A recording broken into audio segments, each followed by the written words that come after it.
Well, hello and otherwise greetings to all of you, and welcome to another fine episode, live stream, Trippy Food live stream. Now, today is a special live stream because we are doing our Liverpudlian Shoebox of Snack live stream. So, you say goodbye, I say hello. I don't know why you say goodbye, I say hello. Hello. So, hey, welcome to Tom. Welcome to the room. Maybe a tad late, usually very early. We have some people on already. We have Sharren, who I'll get to in a second, and my friend Anshu. For those of you who don't know Anshu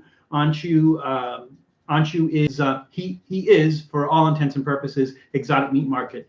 And so if you watch any of our Trippy Food episodes where we're eating some kind of exotic meat, chances are we got it from Exotic Meat Market. So if you are interested in what he has, he ships all over the world. exoticmeatmarkets.com or exoticmeatmarket.net. So how's the audio? How's the video? Everybody cool? Everybody?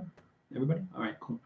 So today we're doing something special, and we are basically going to do some snacks from the Liverpudlian Shoebox of Snack. Now, you may be asking yourself, what is the Liverpudlian Shoebox of Snack? Well, my friend Sharren Redmond from the UK, from Liverpool, sent me, I guess what I'll call a care package.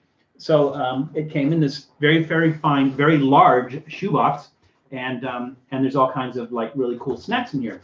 So I think I want to say Wednesday we did an episode basically just going through the box. So if you go back and watch that episode, you can see exactly what's in that box. And then over a period of time, we're going to try those snacks in various places. For instance, this Monday, in 2 days coming out, we do a Candy Corner episode with DJ Dallas D Sports, where we do the candies that were in the box, and so that comes out on Monday. I'm also filming this week with Snackhead Cowboy from Manchester, and we're going to be doing some of the snacks in the box with him. We're going to do an episode, Trippy Food episode, and then the remainder we're doing today. So, hey, Julie in the room, welcome, Julie. No, I know that you're not Kobe Bryant, because that's just like physically impossible. So we'll call you Kobe, but to separate you from the real Kobe Bryant, we'll have to call you Kobe Beef or something. So yes, the pillow, there it is. Yes. So for those who don't know, I think we described the pillow in one of the episodes. So this was from Dave. Remind me who or what the company is that makes these pillows. But I don't know if you can see from here. So there's some wind turbines here. There's the setting sun here. There's a ship here, and then there's like some silhouettes of people. And so what this is Crosby Beach in Liverpool.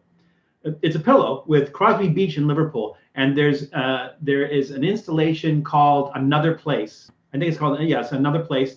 I can't remember the name of the artist, but there are these metal human, for lack of a better term, sculptures that are spaced out across Crosby Beach, and some of them are farther into the sand than other ones, which I think I'm trying to remember it's the Mersey River. It's again along the Mersey River, and so Sharren sent me this wonderful pillow of that installation and Crosby Beach and the wind turbines and everything, and so it's just an awesome pillow. So I would be sitting on it, but I don't want to ruin it.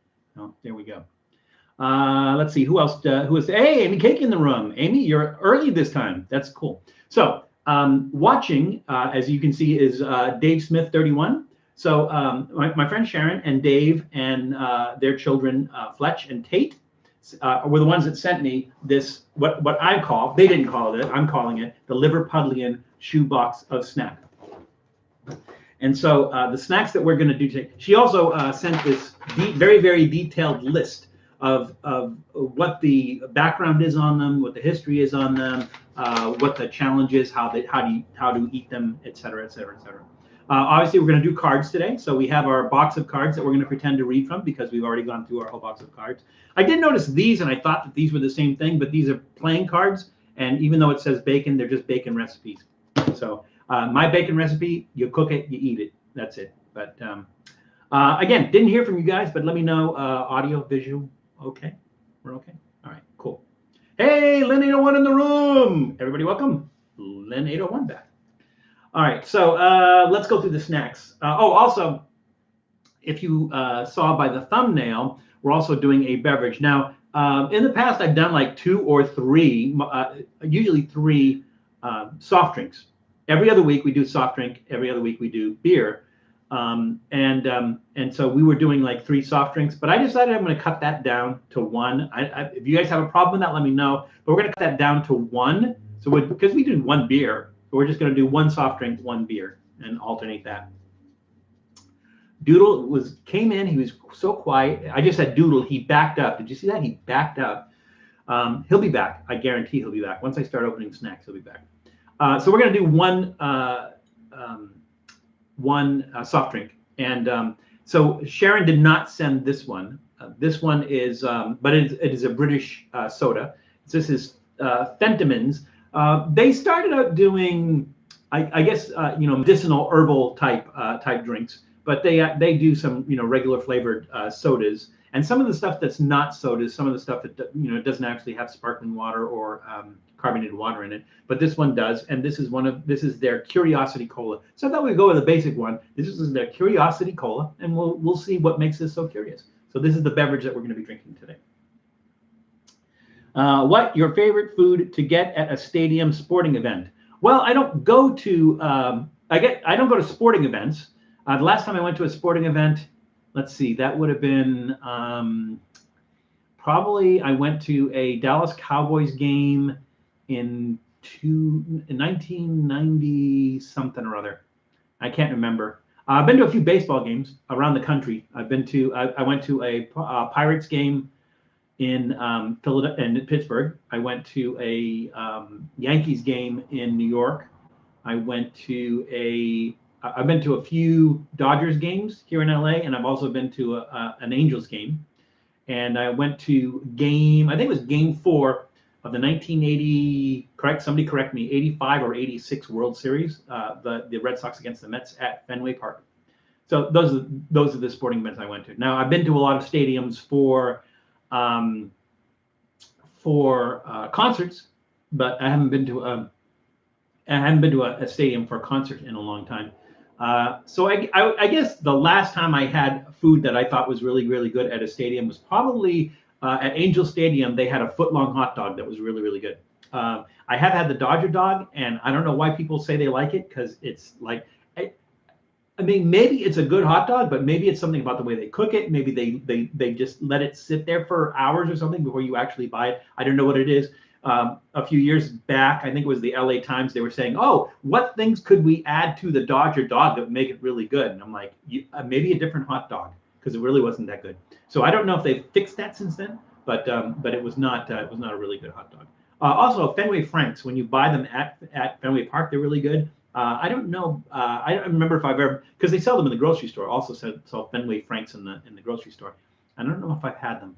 A lot of that has to do with where the hot dogs come from. I think I want to say that Dodger dogs are from Farmer John's, and I want to say that Fenway Franks are. Julie, what is the name of the company that does the Fenway Franks? It's is it Cayenne? I think Cayenne does Fenway Franks. Matt, I'm sorry I neglected to acknowledge you, Matt. It's really hard to say, but I would say probably the footlong hot dog at Angel Stadium is probably was one of my favorite things to eat. I know that over the past few years, the stadiums have gotten more creative and they have a lot more fancy food, but it's also more expensive too. Oh, you know what? I'm gonna kind of go back on that. Because I almost forgot about this. Is when I lived in Portland, the company I worked for had a box at the Moda Center where the Trailblazers play.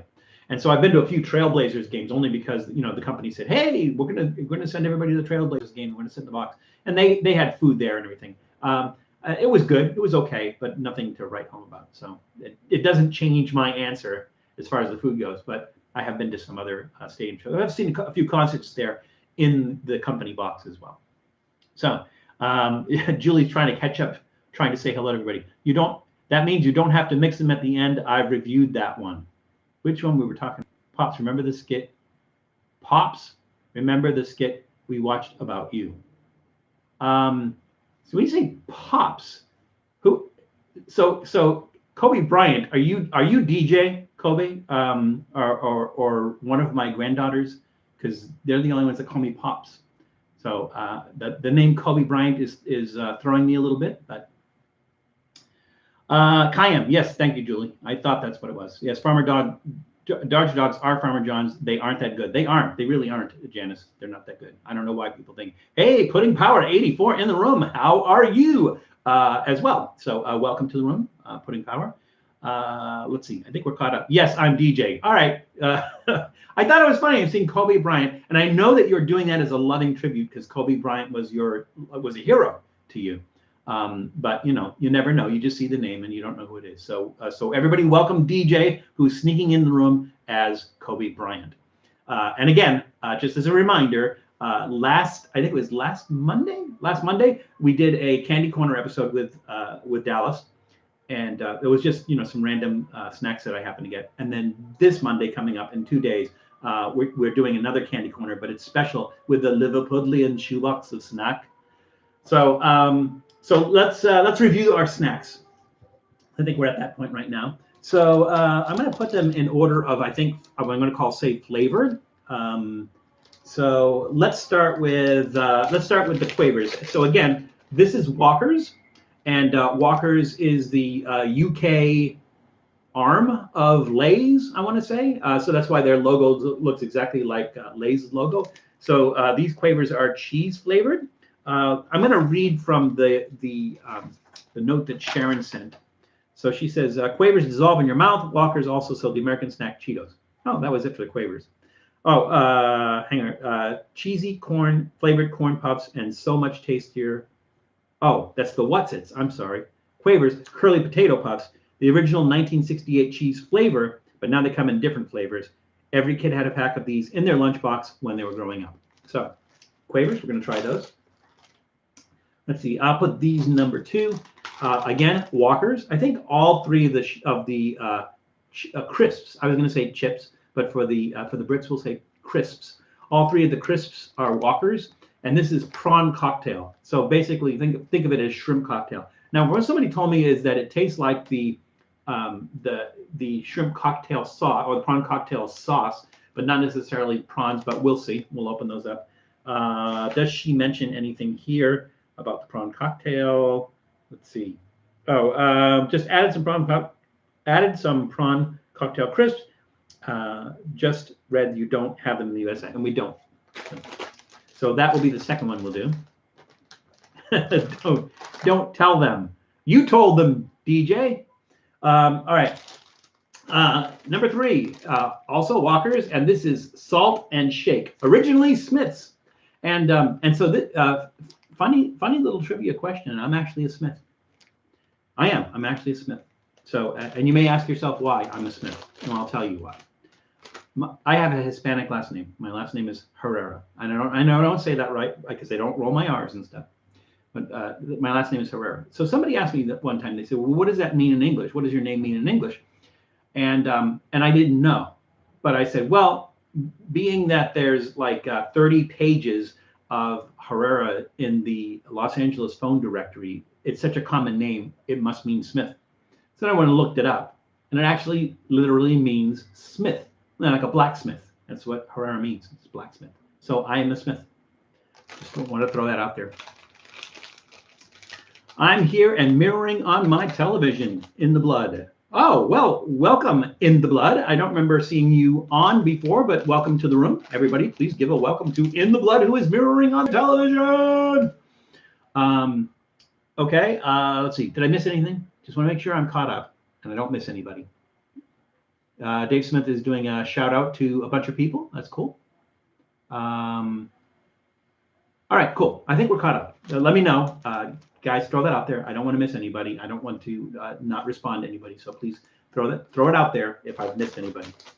So again, Walker's Salt and Shake, and I know there was a description of that. So yes, first sold in the 1920s.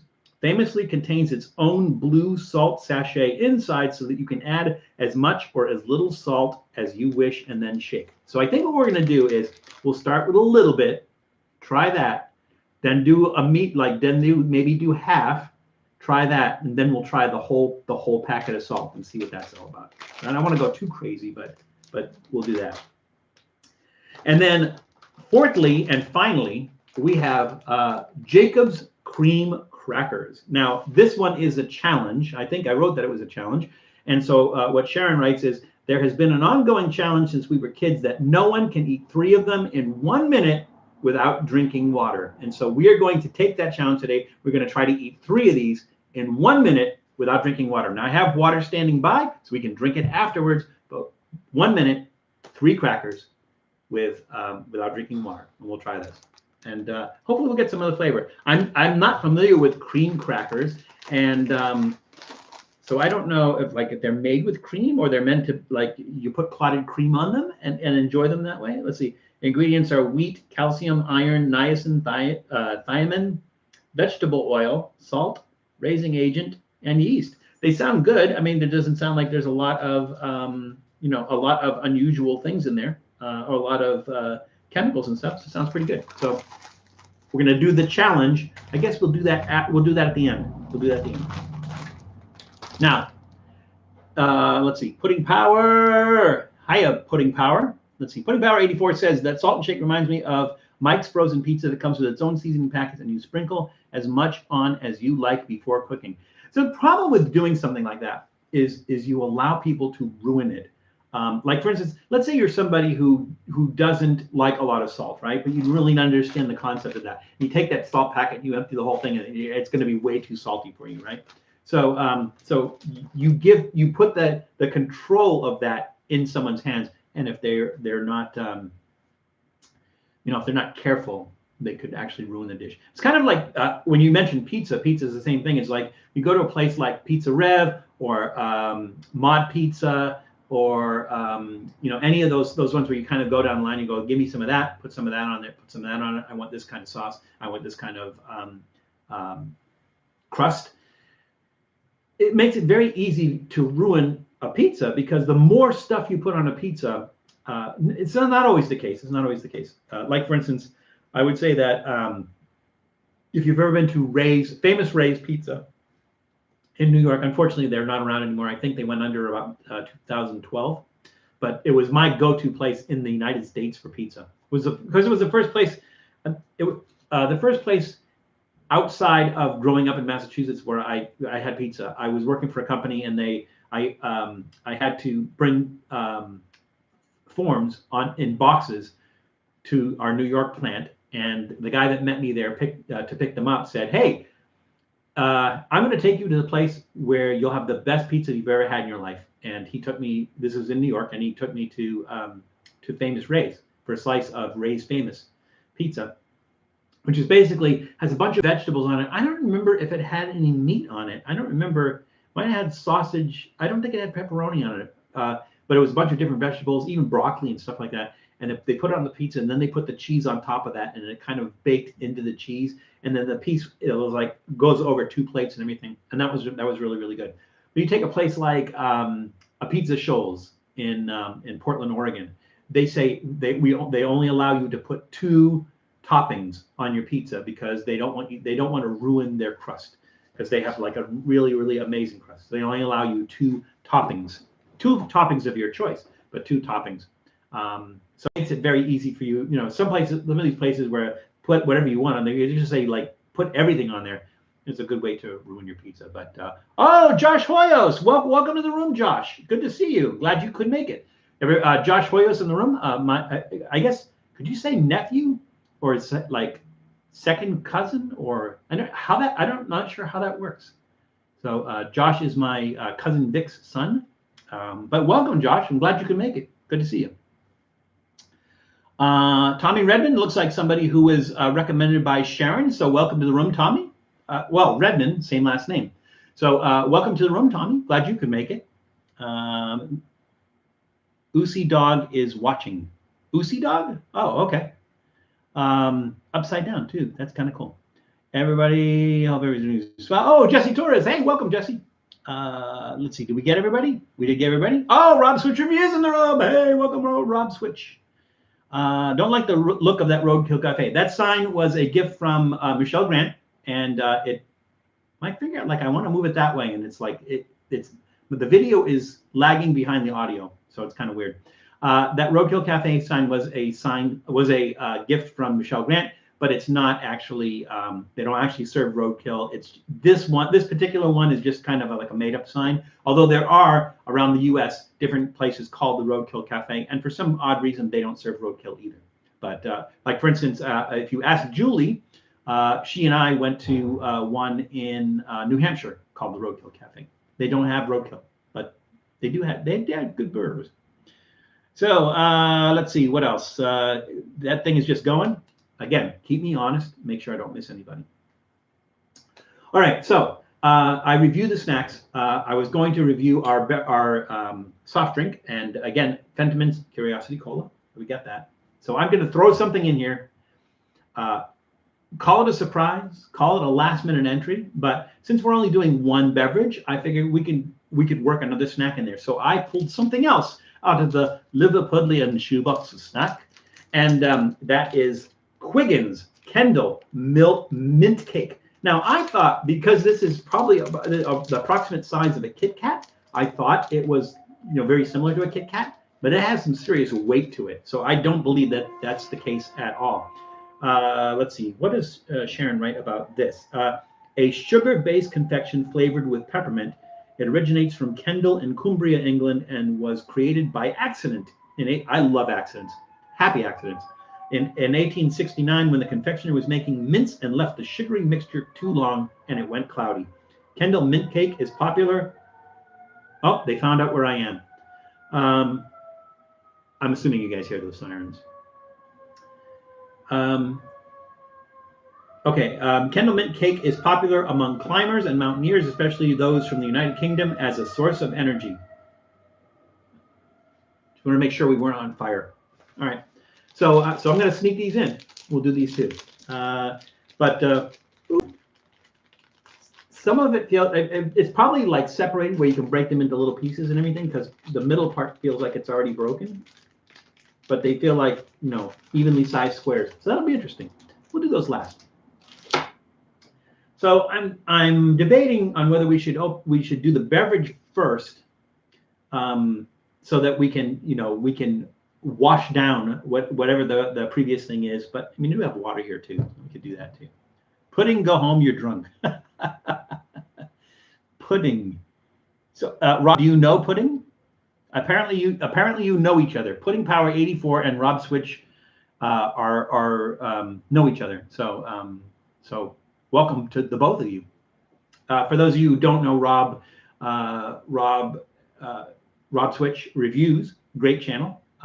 And we've done several collaborations with him. We've been on his channel. He's been on our channel and everything. So good friend of the channel, I guess. All right. Because we snuck one thing in, but we took two things out. I wanted to do some timely stuff because we don't usually get to talk about timely stuff. We usually run late and we don't get to talk about these things are timely.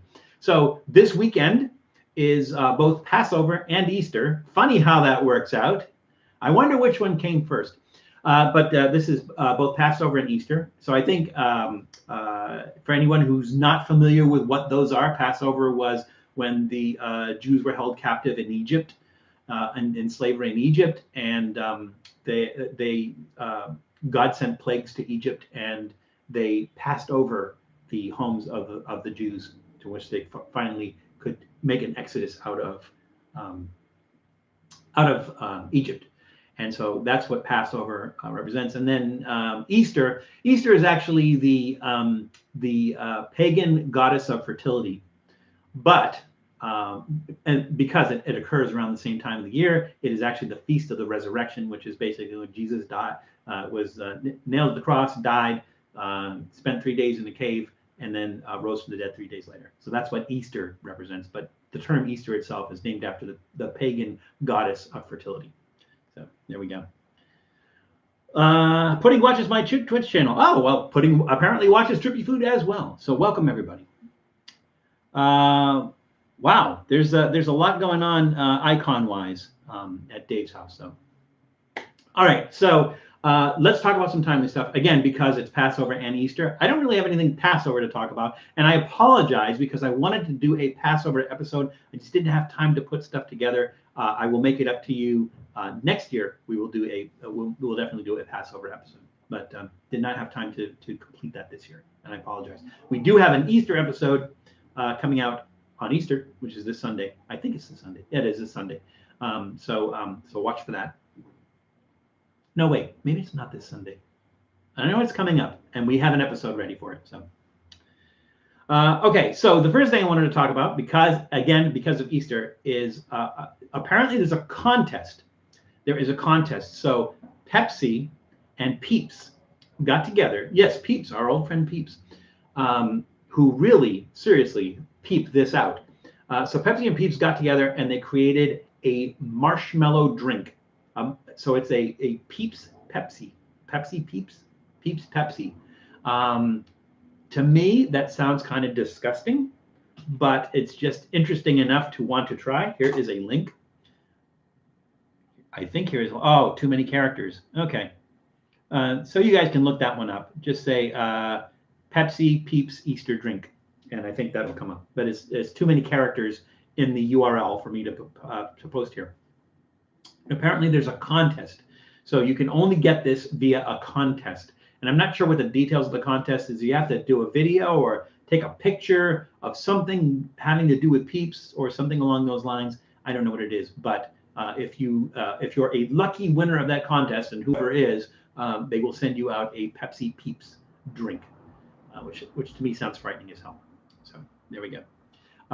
We get some more. Well, we'll get caught up on those afterwards. Let's see. Let's start with our beverage. So I'm going to put it in this. If you guys remember, this is my Samuel Smith glass.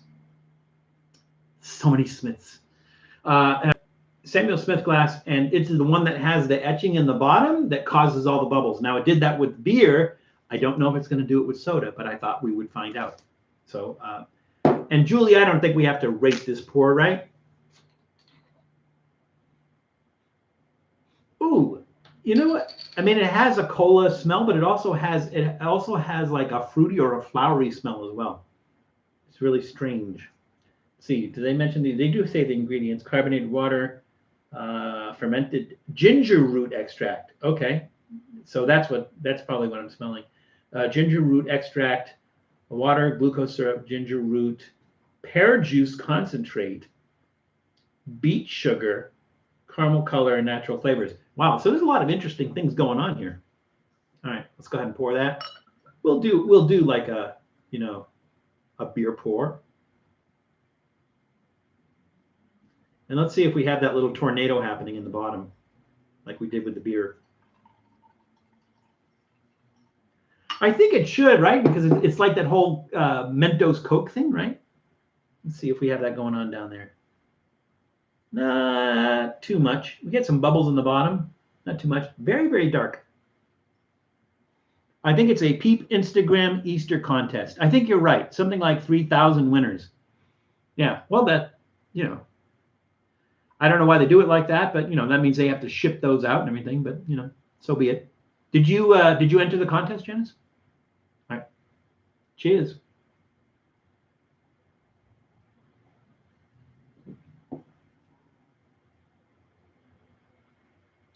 I can't say that this tastes like any, like it doesn't have a Pepsi taste. It doesn't have a Coke taste.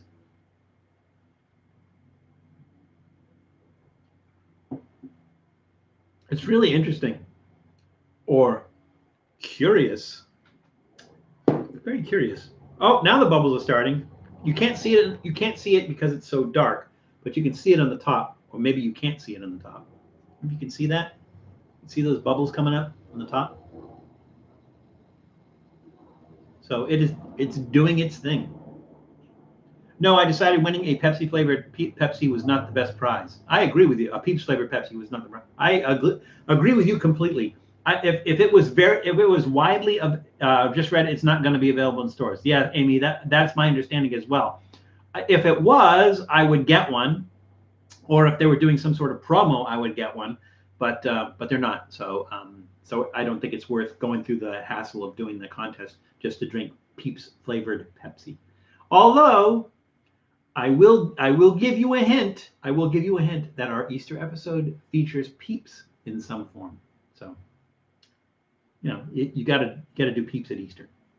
Are you doing cards today? I am doing cards today, and I forgot to read one. Thank you, Tom, for reminding me. I opened our beverage and I didn't read a card, so I'm terribly sorry. But we'll catch up. Hey, Haley in the room. Welcome, Haley. Good to see you. We have 2 grandkids in the room now. Just waiting for the third one. Maybe. All right, I'm going to put that aside there. And I apologize for doing the cards, but we're going to start into our snacks right now, so we will do the cards. So thank you, Tom, for keeping me on track and honest. Okay, so our first question. He pretends to read off the card. What is the process? This is typically in restaurants, but what is the process of setup, organizing, and arranging ingredients before cooking called? The process of setup, organizing, and arranging ingredients before cooking, what is it called? Put that on the back burner. Turn the heat down low. I mean, it's a pretend oven. We're pretending to read off the cards. It's all pretend. It's all make-believe. All right. So let's start our first snack, and I think we said we're going to do the Quavers first. So again, Quavers. This is the original. Let's see, the original 1968 cheese flavor by Walker's, which is owned by Lay's. Ooh, it smells like cheese. It smells like. It kind of has like a stinky cheese flavor. Yeah. And they're cute. They're like these little curly things. Ooh. They're really light and puffy.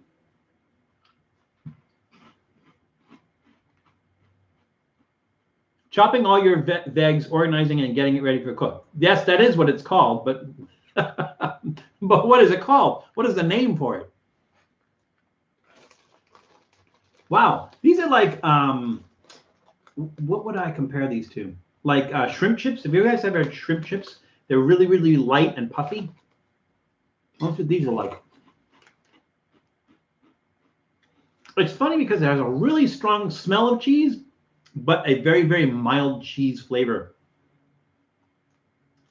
It's almost like a Parmesan. Like the smell you get from Parmesan, as opposed to like Colby or Swiss, or Swiss has a particular smell. Cheddar, something along those lines. So really, it does have that kind of. I don't know if they mention what kind of cheese is in here. Let's see, potato starch. They're potato-y. Sunflower oil, cheese powder. That's all they say is cheese powder. Whey powder, which is from the process of making cheese. Whey is that fluid that comes from it, that milk fluid that comes from it. There's a lot of milk stuff, milk powder, milk stuff, milk. So they don't really specify what kind of cheese they use, but they do say cheese.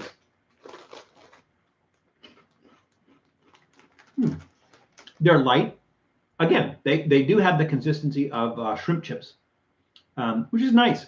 They kind of like, you just put them on your tongue, and they just fall apart. They just melt. They're really light and airy. I might like to have the cheese flavor ramped up as opposed to the cheese smell, but still, they're pleasant. They're relatively pleasant. So I'm going to go ahead and give them a thumbs up. Thumbs up to Quavers. All of my replies in my best British accent today. It's called prep work. I'll give you a clue, Tom. It's a French word, or a series of French words. It is French. And when I worked in the restaurant industry, we called it "Great, here we go again." That is funny. Sweaty sock smell. Yeah, a little bit. It does have that that kind of foot smell. It does, Tommy. You're absolutely right. But nice flavor. Nice. It has mellow cheese flavor. So the thing is if smell heavily affects your taste, you might not like those too much. It's sort of like take something like durian, right? For some people, the smell of durian is too much to get past to they actually enjoy the fruit because the fruit's delicious. And some people might not like the taste of the fruit either, but the smell usually people can't get past the smell to enjoy the taste of the fruit, and that may be the same deal with that sweaty sock smell, like you put it, Tommy, on a cheese product where it has that like strong foot cheese kind of smell, but not necessarily a flavor. It does have a little bit of like a sour aftertaste, so which I think might be from the whey. I'm not sure, but they're interesting, and it's still going to get a thumbs up from me. So let's go back to our card, and the question was probably loosely, what is the process of setup, organizing, and arranging ingredients before cooking? And there was a wide range. So some people were saying prep, some people were saying food prep. I like Scott's chopping all your vegetables, organizing it, and getting ready for you to cook. That's a long phrase, but you're absolutely right. All of my replies in my best British accent today. It is called prep work. Well, if you're going to do a British accent, do a Liverpudlian accent, and if you can't do a Liverpudlian accent, a Manchester accent will do just fine. Just think of like those old Beatles films, like "Well, I'm happy just to be working." I don't know how good that is. Sharren or Dave, give me a thumbs up or a thumbs down on the Liverpudlian accent. Like I said, I just got mine from old Beatles films. Look at John Leah. What's up, John? Spotted new blue mayonnaise. All right. Mise en place. It is mise en place. Yes. I think that's how you say it, mise en place. I don't think it's spelled Place. No, it is Place. You're right. So you are correct, Janice Yamanaka. You are correct, Scott Mansfield. You are correct, Lynn 801. It is mise en place. So mice on plate. I like that better. Ratatouille makes mice on plate as opposed to mise en place. Crispy mice. Tom,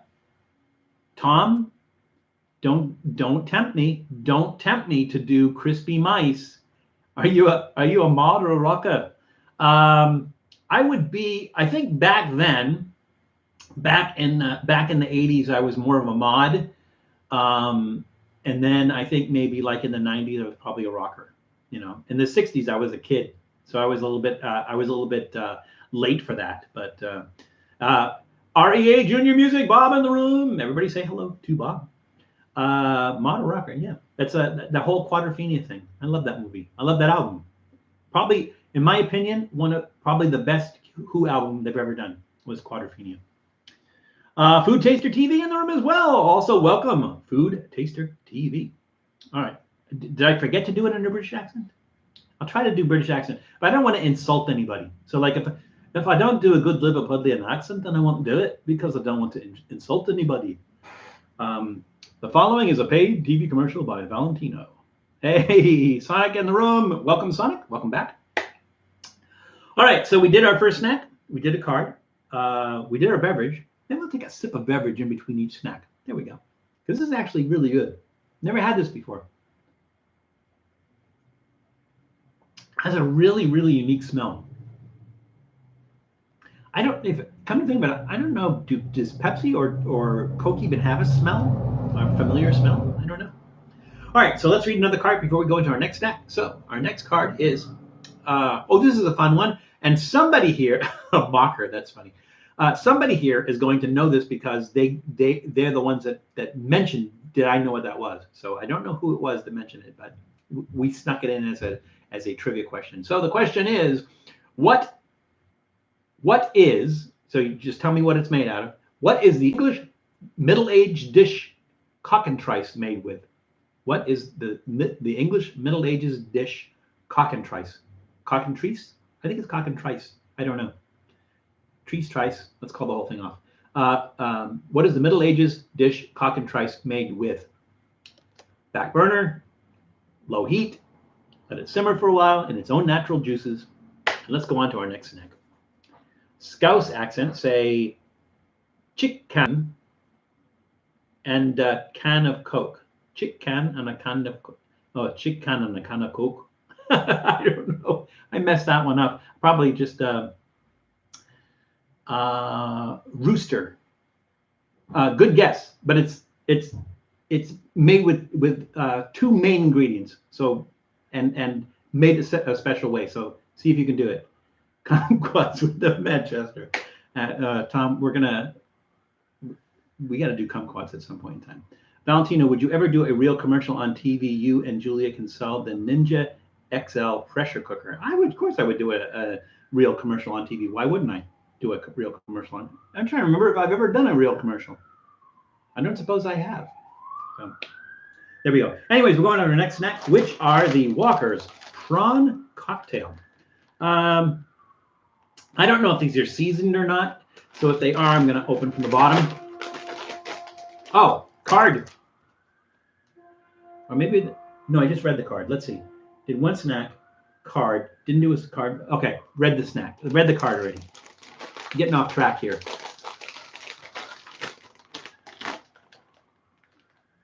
They smell spicy, almost like horseradish. Hey, Doodle in the room. Where are you, Doodle? Come over here. There you go. Come and say hi. Come and say hi, Doodle. It's Doodle! Doodle in the room. Doodle is trashing the joint. Doodle, look over here. Doodle, look over here. Doodle, look over here. There you go. Hey, Doodle. Hey, is it just me, like, especially when his ear's out, does he not look like Gogru or Grogu? Is it Grogu or Gogru? I can't remember. Baby Yoda. To me, he looks like Baby Yoda.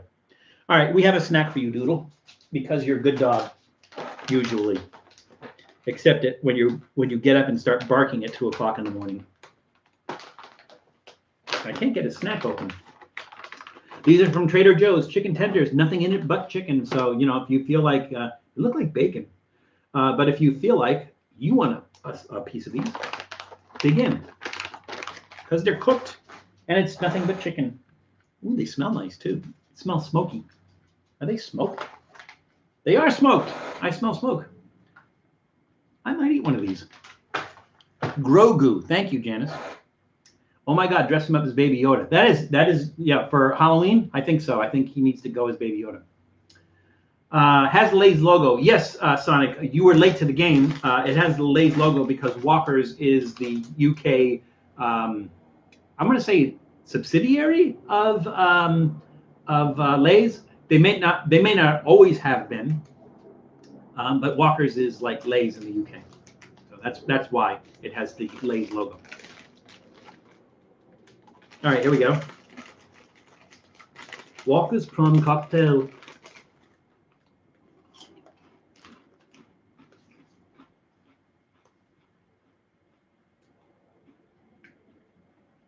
It's a little vinegary.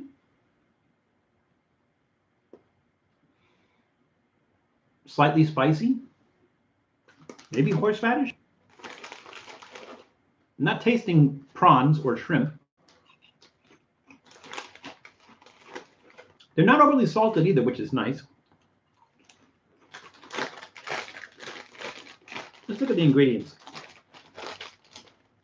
Unless there's something scary in there. Ingredients: potatoes. Yeah. Potatoes, vegetable oil. Let's see, what else? Prawn cocktail seasoning, flavoring, sugar, salt. Yeah, that's it. Prawn cocktail seasoning. That's what gives it that flavor. So it does have that kind of vinegary bite to it, and it does have a little bit of that kind of a little bit of like horseradish kind of flavor to it. And again, like I said, not too salty. Maybe tomato. Maybe there's like the kind of the taste of tomato. They don't list that there's tomato in there, but that's a nice snack. And like I said, it's nice because it's not overly salted or anything. Thumbs up on that. I have to hold the bag upside down because if I don't, they'll fall over the desk. Well, that might be entertaining. It will take me a while to clean up, so we're not going to do that. So yeah, Walker's Prawn Cocktail, crisps, thumbs up. Who knew? Lay's is Walkers in the UK and Sabritas in the Spanish-speaking countries. Oh, okay, I figured that, but I didn't know if Walkers was Walkers previously to maybe they like got bought by Lay's or they just call it Walkers in the UK. I wasn't sure. Goes great with roast beef or Italian sub sandwich. Yeah, put it in the sandwich. Put them in the sandwich. That would be cool. That would be good. I think so. I think a lot of things go good with an Italian sub sandwich if it's a good Italian sub sandwich. And out here in the LA area, it's hard to find a good Italian sub sandwich. I mean, it's easy to find a good Italian sandwich, but an Italian sub, not so much. The Sabritos happy face on you're right. The Sabritos logo is essentially the same as the Lay's logo. So let's go back to our card, and our question was, what is the English Middle Ages dish cock and trice made with? So let's see what some of the answers were. Somebody said chicken. Tom said kumquats, and I would not expect anything else from him. Food Taster TV said rooster. That's partially correct. Let's see. Janice, of course, says cock and trice has a suckling pig's upper body sewn onto the bottom half of a capon or turkey. And she is absolutely correct. That's exactly what cock and trice is, a suckling pig's upper body sewn onto the bottom half of a capon or turkey. I think also they did it the other way around as well. Sometimes they would put the front end of a turkey onto the back end of a pig, of that suckling pig. I would do that as well. Either way, I need to find somebody in the LA area who's willing to make a cock and trice, because that would be awesome, in my opinion, would be awesome. So there we go. Let's put the card back in the deck. We're going to shuffle that later so that we make sure we get fresh questions. And the whole thing is pretend anyways. And we're not keeping track and we're not keeping score, so it's just for fun. Walkers existed from 1940s and was acquired by Lay's in 1989. That's what I thought, Sharren. I thought it was something like that. So, pork belly.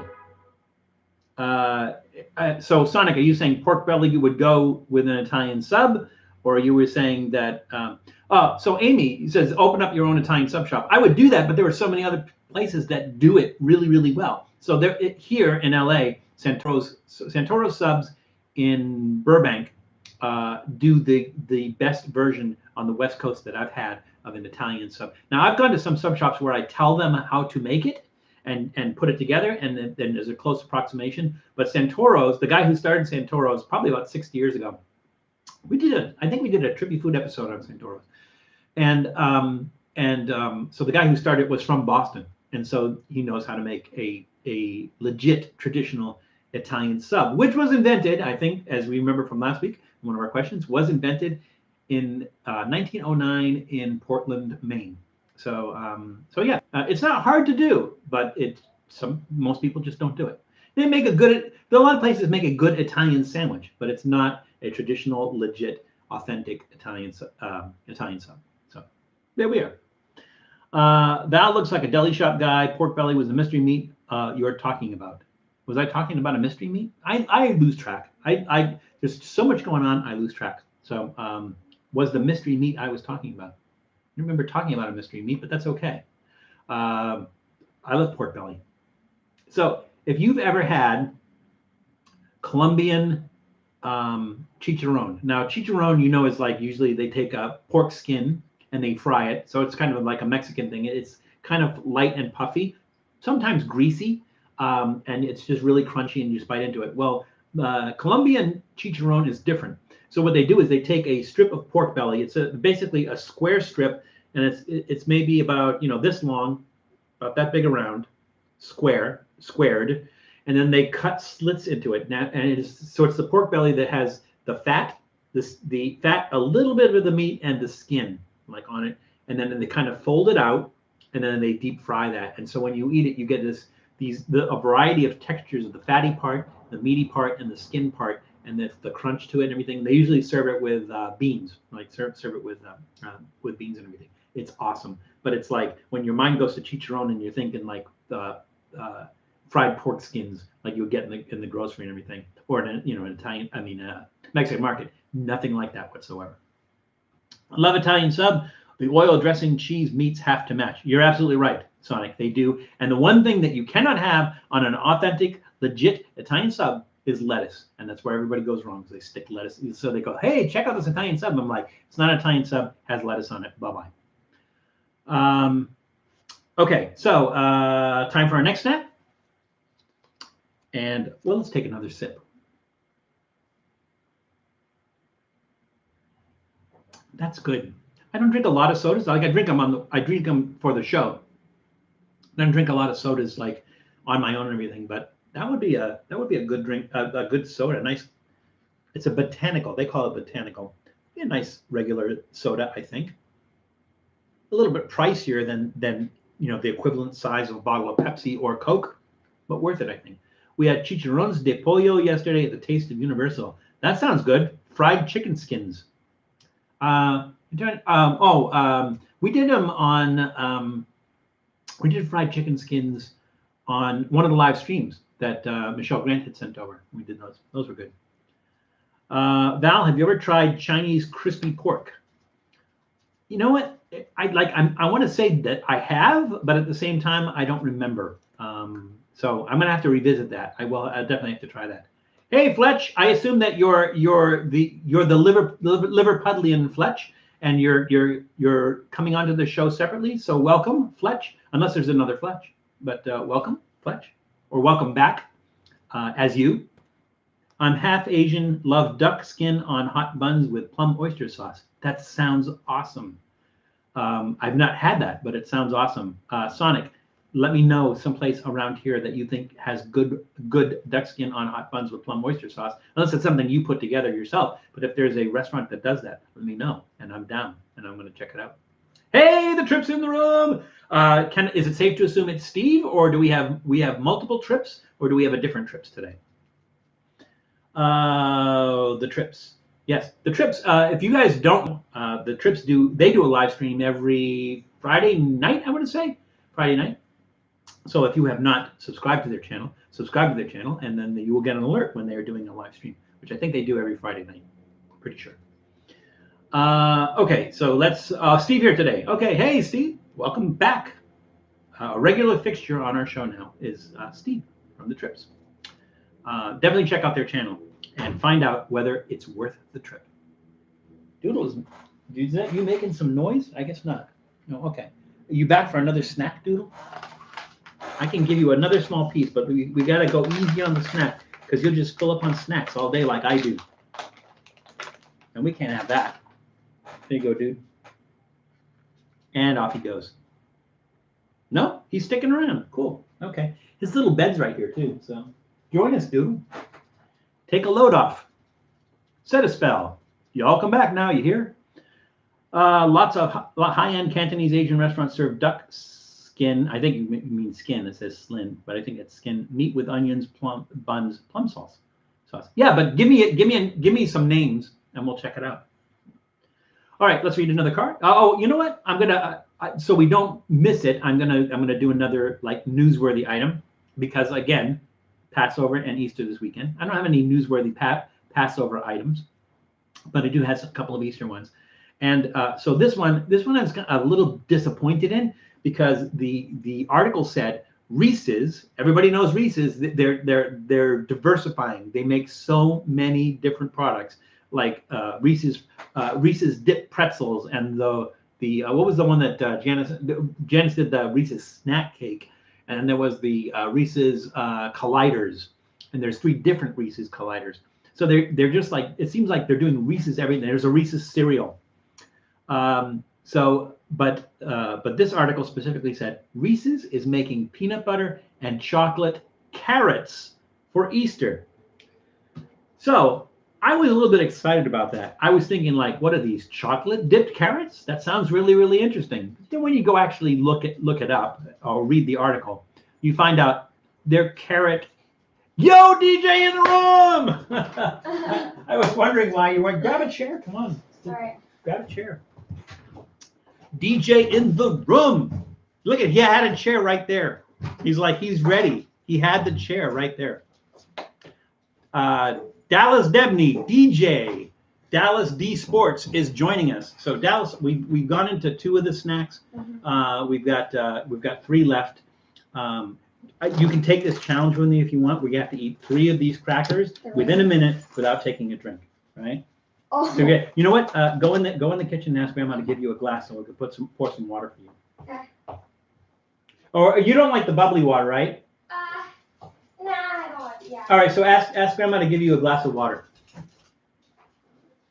He's gonna do the challenge with us. That's cool.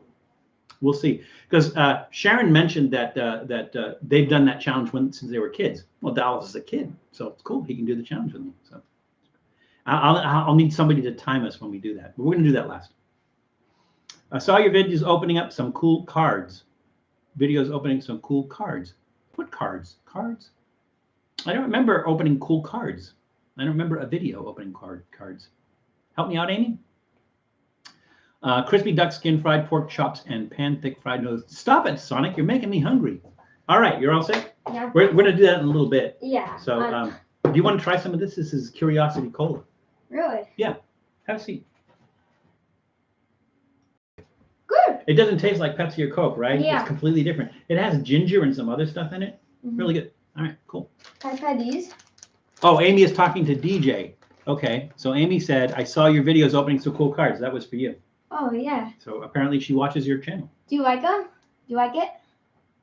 She says yes. Oh, perfect. Yeah. Perfect. Yeah. And your channel is what? Dallas D Sports. Okay, so you're trying these prawn cocktail chips. What do you think? They're good. Yeah. Not the best, but. what is it about? So they're not really salty, right? Mm-hmm. But what kind of flavor are you getting? A little bit spicy, right? But like a horseradish spice, maybe? Uh-huh. Yeah. Thumbs up from you? Thumbs down? Thumbs in the middle? Middle. Middle? Okay.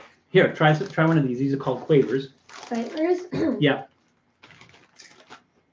These are good. They're corn puffs. Yeah, they're really light and airy, right? Thumbs up, yeah. Okay. Cool. 2 thumbs up from DJ. All right. Let's see. Hey, it's Doc Johnson DJ. or Dennis Johnson. It was the Celtics, the guy in the Celtics, Dennis Johnson, I think his name is, and they call him DJ. Yeah. Yeah. I like the drummer for X, DJ Bonebreak. His name was DJ Bonebreak. You know what his real name was? What was his real name? DJ Bonebreak. DJ Bonebreak? That was his real name. Go figure. All right, so we're going to start in our third snack. So let's read another card. We did our Reese's peanut butter and chocolate carrots, which was like really disappointing because it's just carrot shaped. The thing about Reese's is like every year around Easter and Halloween, they come out with these different like it's a pumpkin shape, it's a tree shape, it's a bunny shape, it's a whatever. It's just a shape, but it's still a Reese's cup at the end of the day. So it's kind of disappointing. You hope they would do something, add something in there that would be seasonal, but they don't do that. So a little bit disappointing. Yeah, DJ, keep up the cool vids. That's what Amy says. So, Amy Cakey. All right, so let's read another card before we start into our next snack. What is the world's largest single dish? And I don't mean like a plate. I mean dish like prepared food. What is the world's largest single dish? And you can go with the basic part. You don't have to put all the things that are in it. Basic dish. I like Cadbury chocolate eggs. Yeah, wait. So that's let's see. That's on the one coming out this month. Yeah, that's right? the one coming out. Yeah. We actually do Cadbury eggs on the episode that's coming out. But they're not chocolate, I don't think. Well, sure, yes, chocolate. Yeah, it's the stuff inside the chocolate. Oh yeah. It's not chocolate inside it, but it is chocolate. Okay, so that goes on the back burner. We pretend to turn the heat down. There's no heat. There's no burner. There's no stove. It's all pretend. And we're going to try Walker's Salt and Shake. And so from what Sharren tells us about Salt and Shake, I think I read this earlier, first sold in the 1920s, famously contains its own blue salt sachet inside, so you can add as much or as little salt as you wish, then shake. Now, Dallas, do you like salt? Yeah. You like salt? Okay. So here's the thing. We're going to do this three different ways, right? So first we're going to just take a little bit of a sprinkle of salt, shake it up, try that. Then we're going to put like half the packet in, shake it up and try that. And then we're going to put the whole packet in, try that, and see what's all about. So it allows you, why am I opening it from the bottom? It doesn't have any salt in it yet. It allows you to put as much salt as you want, which is really unique. I've never experienced anything like this before. There's the salt packet. The salt packet. It doesn't look like there's a lot of salt in there. Yeah, that looks pretty small. It's oily though. Well, it's because it was sitting in the packet, yeah. the packet of crisps. So, Yeah, all right. So let's go ahead and. I'm excited. Is your dog okay? Yeah, he. So the screen is open on the porch, and if he hears another dog out there, if he hears somebody talking, he starts barking. So yeah, he's fine. Yeah. Doodle. Yeah. Oh, yeah, I know. I was reading that. I'm like. All right, so let's just open up a corner here so we can kind of regulate that. There we go. Maybe a little bit more. I'm changing my answer to Tom's answer, Amy. Okay, so Amy says the world's largest dish is kumquat casserole. That's a riot. That is a riot. That is funny. All right, so here we go. So let's just do like a little bit here.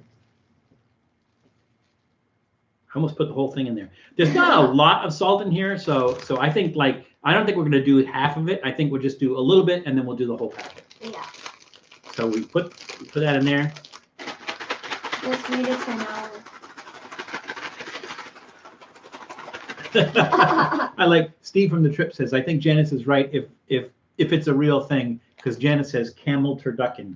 The question was, what is the world's largest single dish? And Janice says camel turducken. You know what turducken is? What's turducken?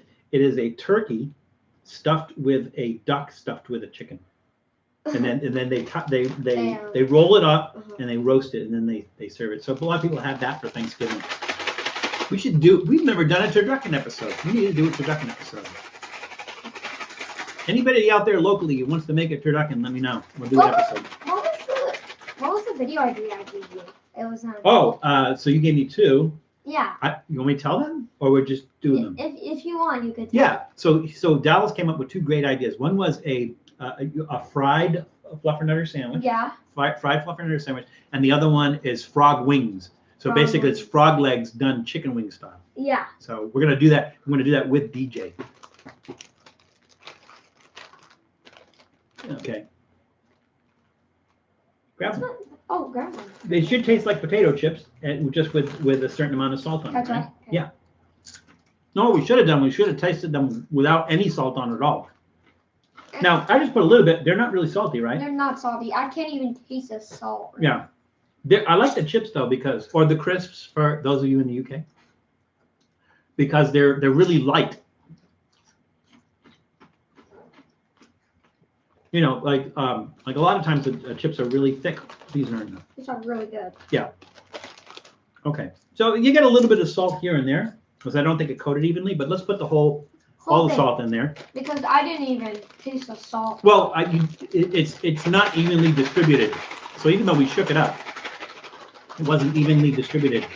Hey, Natalie Stowell in the room. Do you know her? Have you ever heard of Natalie Stowell? Hey, Nat. Good to see you. Nat is Dallas's mom. The fried fluffernutter sounds good. It does sound good. Yeah. We're going to do that. We're definitely going to do that. We'll figure out how to do that. You don't want to just stick the sandwich in a fryer. You have to come up with some coating or batter or something. But we'll do that. Something Massachusettsy. All right. So maybe we'll use like the same kind of flours that you would use in a brown bread, which would be like cornmeal, rye, and white flour. Maybe we'll do that. All right, there we go. So this is the whole salt packet. Let's see if this is salty or grab some of that. Okay. Okay. Yeah, absolutely. It's same. Really? Yeah. I think that issue is that the salt doesn't really get evenly distributed. The question is, how long do you shake this for? See, I'm getting some salt, but it's not consistent. Right? Yeah. I mean, you getting the same thing? Yeah, okay. I don't eat a lot of salt. I don't put salt in my food.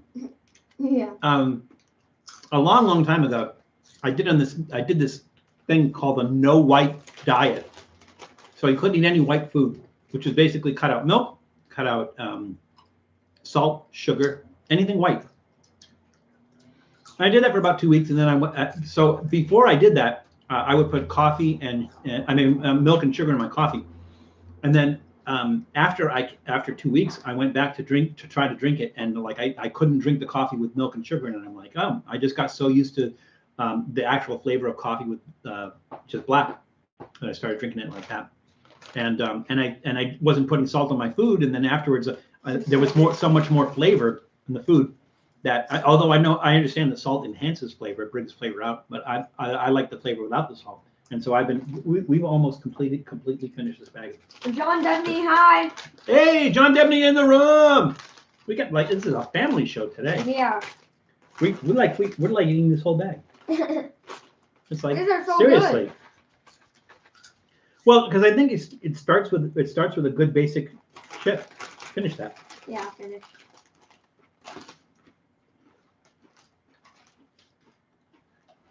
They're very good basic crisps. And then even if you put the whole thing of salt in there, again, the thing about the salt is it doesn't coat evenly. So you get pockets that are saltier than other pieces and everything. But even with the whole packet of salt in it, it's not overly salty, right? Yeah. I'm looking at that. It's like Dallas is keeping us on track by reading that. No. But like, I'm confused on the one on the bottom. Oh, hey guys, good to see you all, or I want some of those. No, look. Over there. Oh, over there. Yeah. I don't want to say it, but. Oh, no, because we already did that one. The Reese's, yeah? the peanut butter and chocolate carrots for Easter. The one down there. Oh, we'll get to that one next. Yeah. We'll do that one next. That's kind of. Yeah, it is kind of, but it makes sense when it. you read it. So we'll do that. Dallas is getting you primed for that one. Did you get the pic I sent you? I did, Storm. I did. I wasn't sure what to make of it though. It was the guy, but I think maybe there was some sort of a cultural reference there that I didn't get. So maybe you can help me out with that. Val, are your eyes blue like Dallas? No. Do they look blue? No, my eyes are hazel. Yeah. His are blue. I'm blue. Let's see. They're not paper thin like they are paper thin, Scott. Let's see. I like that you can adjust the salt good. Okay, people that like chips but not a lot of salt. I agree.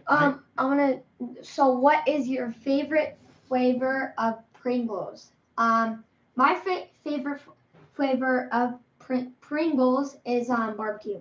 Those are my favorite. I like the Baconator. The Baconator was my favorite. My favorite flavor. Have you had the Baconators? Yeah, I think. The Baconators are good. It's like the Wendy's Baconator, but and it doesn't taste like beef, but it does have that Baconator flavor in it. Drink some water. For the salt, right? Mm-hmm. We got our challenge coming up. I think we'll do the Kendall Mint Cake before we do the challenge. Yeah. So our card was, what is the world's largest single dish? So let's see. What are our references here? I mean, our answers. Yeah, that's a ways back. Yeah, so many people have been chatting. Say, so Sonic said pizza. Food Taster TV said pizza. Amy Cakey said paella. Sonic said the world's biggest pie. Old guy said kumquat casserole because that's what old guy does. Janice Yamanaka said camel turducken. Amy Cakey changed her answer to Tom's. Okay. Steve from the trip said, I think Janice is right if that's a real thing. Let's see. Was there any other ones? No. Oh, Amy said, and then Amy said turducken with kumquat casserole. That sounds good. I think those were all the guesses. Well, I would say that Janice came the closest and is somewhat accurate. The world's largest single dish is whole roast stuffed camel. Whole roast camel stuffed with sheep, stuffed with chicken, stuffed with fish. And I think it takes like 24 hours to prepare and make, like a day. It takes a whole day to prepare and make. But I don't know where you cook that. I would say probably like on an open fire outside be the only place. Where do you cook a whole camel? But yeah, world's largest thing. I think they do it for like weddings in some of the Arab countries or something. But either way, count me in. If any of you guys are gonna do the whole camel stuffed with sheep, stuffed with chicken, stuffed with fish, let me know. I'll be there. I'll even buy a plane ticket to get out there and do that. Okay, let's see. How many Pringle flavors are there? I don't know, John, because they're coming out with new ones all the time. They always come out with new ones. I always find the Pringles to be like disappointing because they almost never taste like the flavor that they say they are. Some of them are really close. I think There was one that was Parmesan and something else that was close, the closest one I'd ever had. But for the most part, they kind of missed the boat, and they don't really taste like the flavor that it's supposed to be. Wait. So you just have to say, I like it. Why did oh my bad. Why did Sonic Jet say ill? Is it because I said barbecue? The ones that are good? No, I think he was talking about the camel stuff with the camel yeah. stuff with the lamb stuff with the chicken stuff with the fish. 45 flavors. Let's roast elephants. Somebody probably does. Didn't you try Camelvel? I did. So if you go back to, this is maybe 4 or 5 years ago, maybe 4 years ago, we did an episode of American Chop Suey. So those of you from Boston, like Bob and Julie, you can chime in here and you can tell people what American Chop Suey is, or you can watch the episode. American Chop Suey is a New England, very, very specific New England thing. It is not like chop suey. It is more like a goulash. So it is usually elbow macaroni is usually what they use, or they use chili mac, ground beef, tomato, onion, bell pepper, paprika. And so I made that dish. I made American Chop Suey, but I made it with ground camel meat. So it's out there. Check it out. Trippy Food episode making American Chop Suey with camel meat. Now I'm confused because it now says JD Music. Is that John Debney Bo? Oh, it's Uncle Josh. Okay. Oh, is it? Yes. Oh, okay. I didn't know. Yeah, it was because they. Oh yeah, I was confused. Ryan, you are never too late. It is 2:11. We have over 45 minutes left, so you're just in time. Although we've gone through 3 snacks already, but that's okay. Yeah. So get a nice drink of water because we're going to do our challenge next, and that's going to be fun. Val, can Doodle and DJ help push the ship out of the Suez Canal? They can help, but I think they're saying they have to take the sand out because sand has collected underneath it. They have to take the sand out, and they could say it could be days or weeks before they actually get that freed. So that's. I mean, there. For those who don't know, there is a ship, freighter that is stuck in the middle of the Suez Canal, and it is backed up. Other ships going through the canal. So all traffic going through the Suez Canal, which is the way to the between the Mediterranean and the Indian Ocean, and it's completely blocked by a freighter, and they're trying to loosen that up.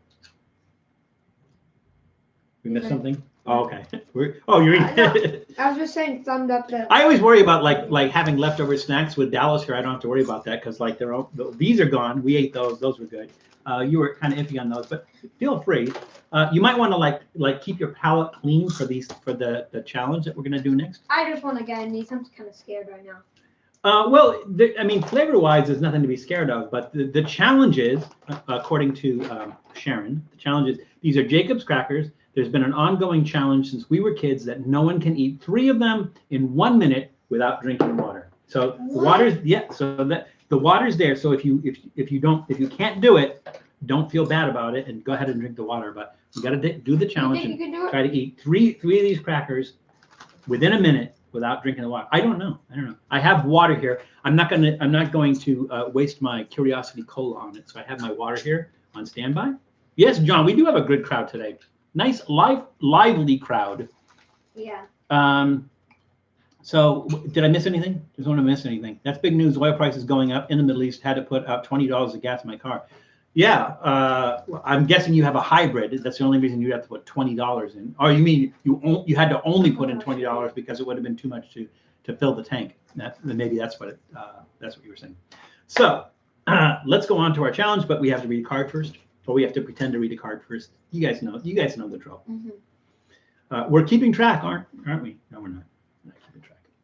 All right. So the next question: what are crudités?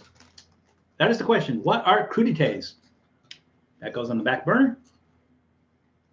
Let's see. Is that medium or low? There we go. Low. Yeah, it's low. Okay. There we go. That's low. That's pretend low. I'm going to move these chips over near you there, and feel free to snack on those. We are going to do the Jacob's Crackers Challenge. Yeah. Thank you, Sharren. Let's see if we can hang. Now, Sharren, what you don't mention is if you've ever successfully done that, if you've ever been successful in doing the challenge. So you said since you were kids, ongoing, that no one can eat 3 of them in 1 minute. But you don't say whether you've been able to do that or not. So I don't think I can do it. I'll try, but I don't think. we'll see. Let's see. How are we going to do the timing? Oh, I know. I have a. You have a timer? Yeah, I have a timer here. I'm just drinking water to get ready. I drive an SVU. Dun, dun. Hold on. Can I get some water? Yeah, sure. We would never deprive anyone the opportunity to go to the bathroom. Oh, these are all broken up. Well, you know, they were flown across the pond. Who knows how the mail carrier handled them. They don't all feel broken. Let's see, what can we do here? I have something to put them in. Did he empty out of, well, we have our bag, our salt and shake bag. It went through 2 packs.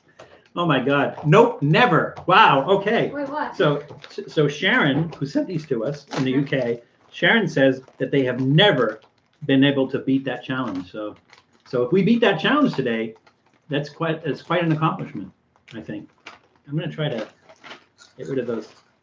I think it's just, yeah, it's just on the end. Okay. So I'm going to give you 3. There's 1. Here's 2. Here's 3. Are these hot? Or not? No, Oh, they're just right. they're dry. Yeah. They're not salty either. Just plain, right? They almost taste like matzo crackers. Matzo meal. Okay.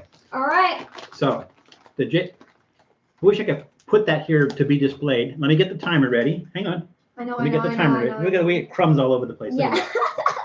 All right. So let me get the timer ready. Ooh. Let's see. Here we go. Timer, and it's 1 minute, right? 1 minute. 1 minute. Okay. Here we go. So 3. wait. Oh no. Because as soon as I press the button, we're going to start. Ready? 3. You got your water ready just in Yeah. case? Let me take the cap off of this. Ooh. All right. Water's ready? All right, here we go. The Jacob's Cracker Challenge. 3 in 1 minute without drinking water. And So quick. go.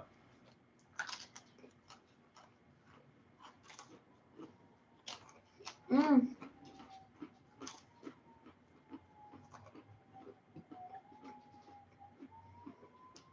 Oh my God. It's so dry. I can't swallow. 36 seconds left. I'm not getting it. There's no way. Oh yeah. Where am I at? I'm not getting it. Okay, I swallowed.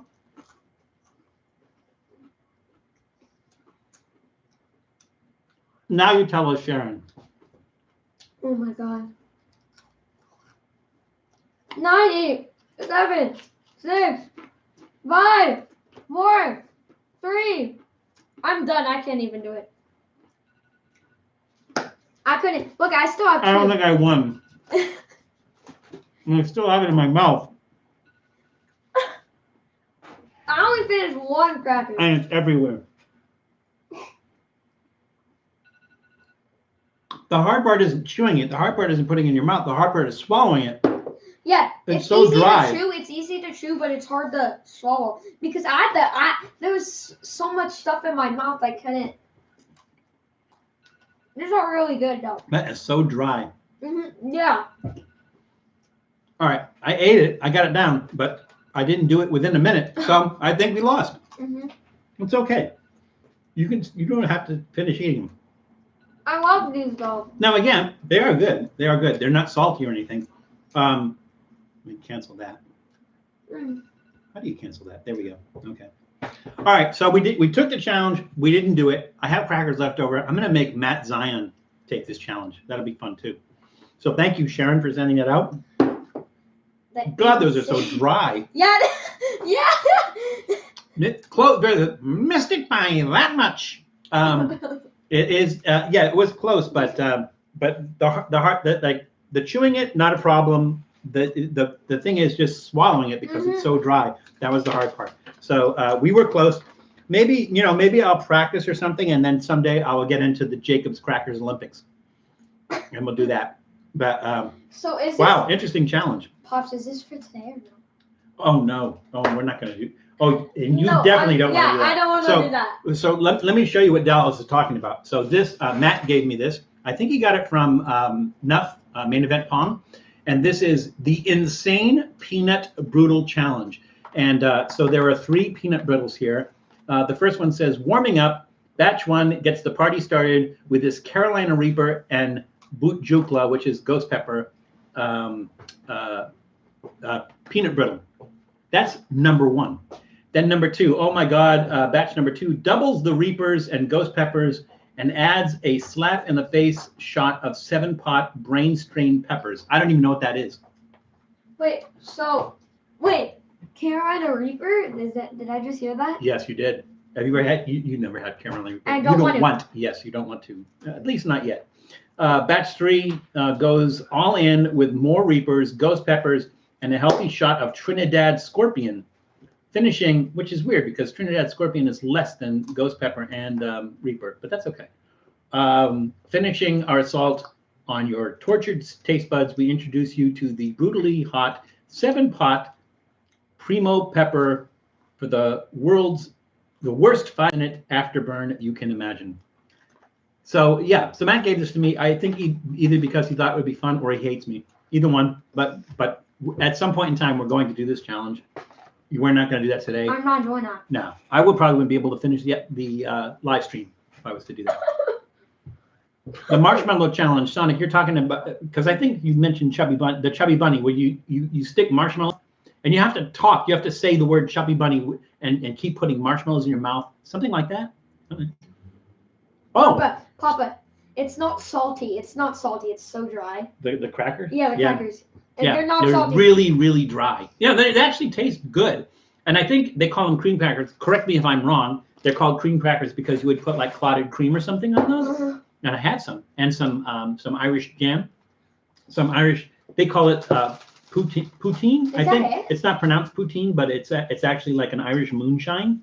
And I had some of that left over from our St. Patrick's Day episode. And so I'm going to try those crackers with that on it. But I won't have to try to feel like I have to eat it in a minute. Yeah, I thought at first these were trivia cards, but apparently they're not. They're playing cards. Okay, so everyone is let's see, salty and dry but not salty, John.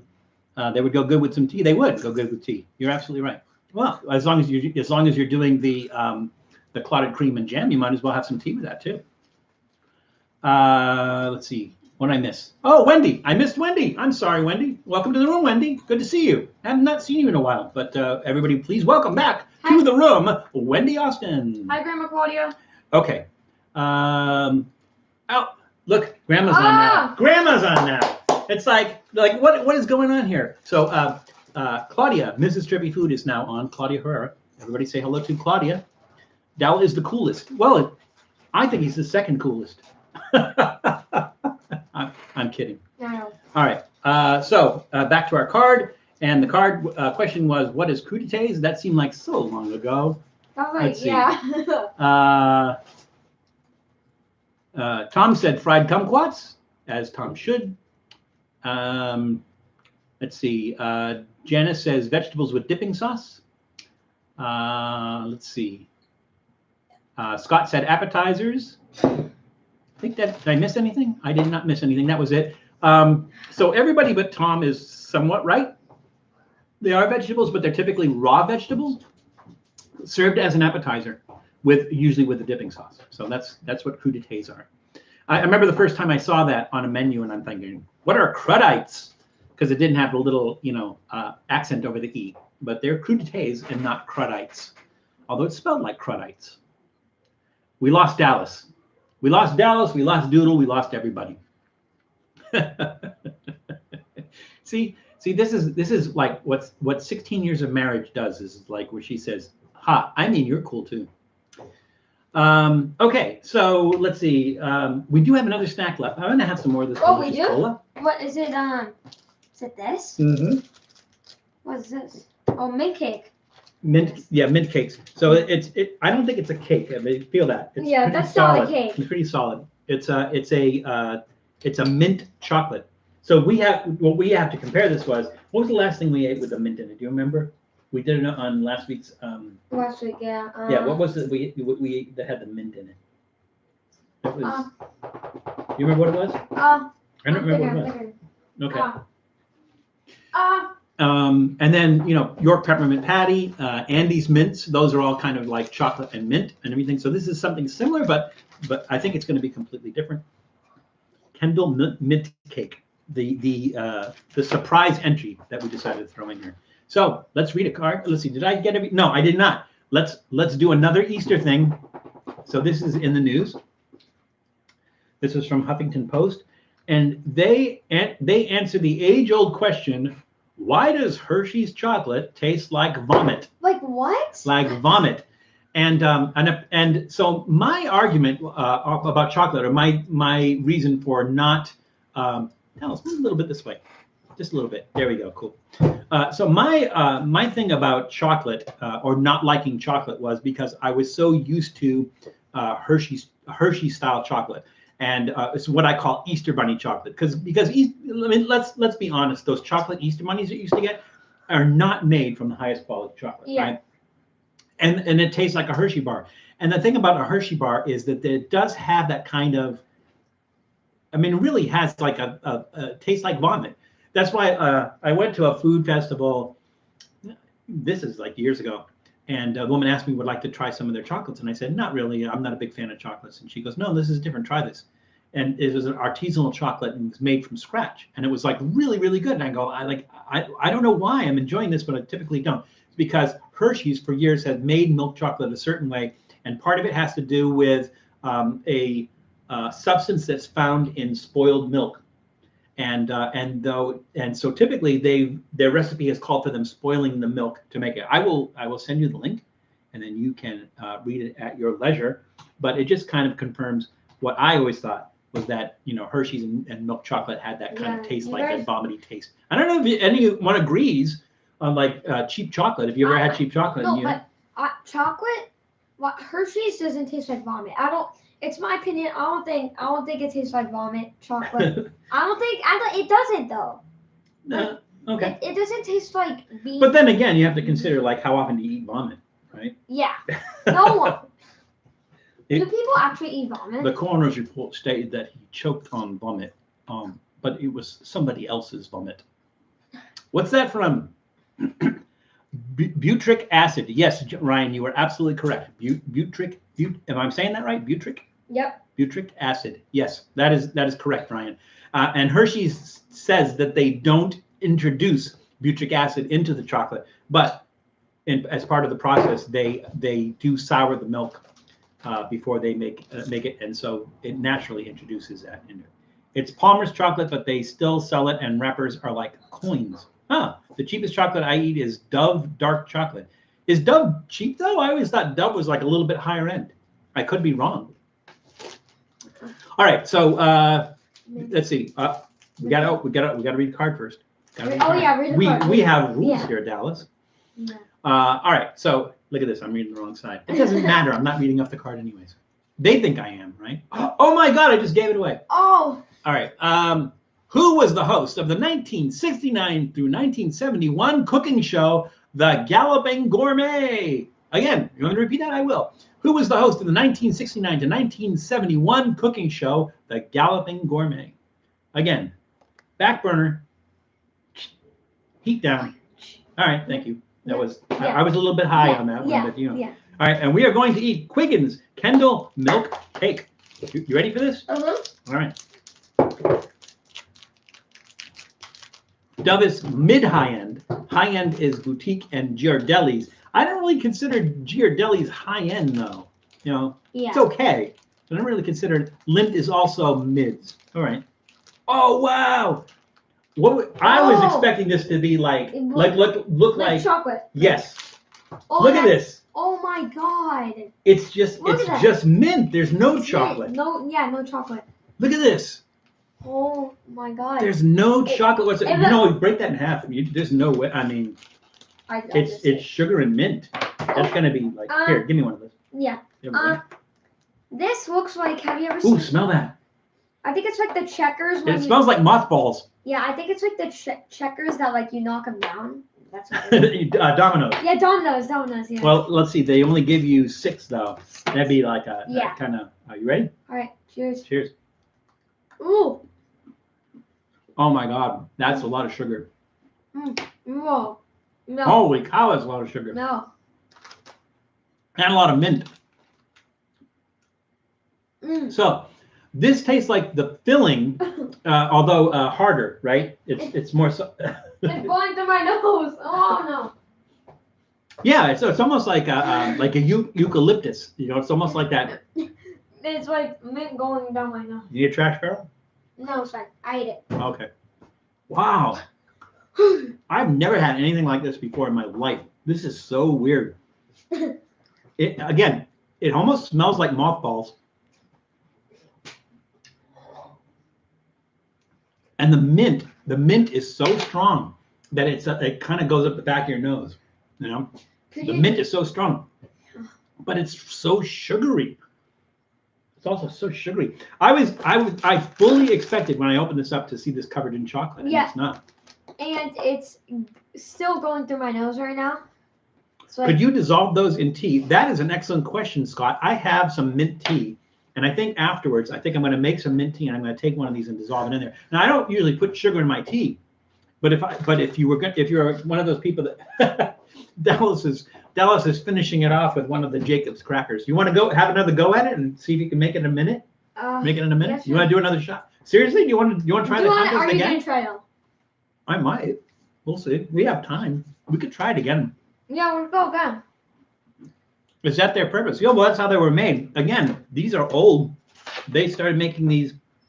I think I can do it. Let's see, 1869. They've been making this since 1869. So again, the creation of them are accidental. So it was created by accident in 1869 when the confectioner was making mints and left the sugary mixture for too long and it went cloudy.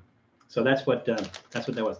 Now, again, I can't even compare this to like a York peppermint patty or Andy's mint as far as the filling goes, because this is much harder than the filling on a mint candy and everything. But that mint flavor is overwhelming. That whole cool, almost like a wintergreen burn. Wow, and really, really sweet. Really, really sweet. It looks like Dallas just took you just took a corner of that. Just took a corner of that, and then that was like. It's pretty intense, isn't it? Hey, did we give that a thumbs up or a thumbs down, a thumbs in the middle? I'm going to give it a thumbs up. I mean, it's exceptionally sweet. It's sweeter than anything I would normally eat, but I'm going to give it a thumbs up because it is the most unique experience in a candy. It's just like that whole almost medicinal mint burn that you get from that overwhelming flavor of mint. Along with the sugar and in a form that I've never experienced before. So because it's that unique, you okay, Dallas? Yeah. All right, just walk it off. Walk it off, man. You can do this. Walk it off. I'm gonna give it a big thumbs up. That is it's so unique, so interesting, and so unusual. I think I could do the cracker one this time. Yes, you John, were so close. I think you need to try again. Your papa says that we're on a sugar high. He could be right. He could, yeah. He could be right. Yes. We might go through something after this stream. No, John, I don't get wax from Hershey. I just like to me, it's not waxy. It's just that it has that kind of sour, pukey kind of flavor. So that's. You all right? All right. You want to do the challenge again? We're gonna do the Dallas wants to do the challenge. We're gonna do the challenge again. All right. All right. That's a lot of sugar. Yeah. All right. Well, that's a lot of sugar. We're all hopped up. This went in me so hard. You just took a little corner too. Yeah. All right, so we are going to do the challenge again. Let me get the what I do with my. Oh, here we go. Let me get the timer ready. Here. All right, 3 crackers, 1 minute, no water. I don't think I'm gonna do this. I'm kind of full, but all right. You sure? Yeah. All right. Oh, you don't have any water. You want to get some water? Go get some water. Okay, we're gonna do this challenge again. We're gonna try it again. We could lose again, but we're gonna try it again. Pour absinthe over it. Wow, that'd be crazy. I like absinthe though. We have, you know, we need to do an absinthe episode. And not here. I want to go to some place where they actually do it the right way, where they drip the water onto the slotted spoon with the sugar cube on it. It's really something to see. We are going to do that, though. I'm a lot of sugar. Yeah, Grandma's delayed. All right. Really delayed. You got water? Yeah. We're good. Okay. So we are we are going to try to repeat in the same live stream. We're going to repeat the Jacobs cream crackers challenge.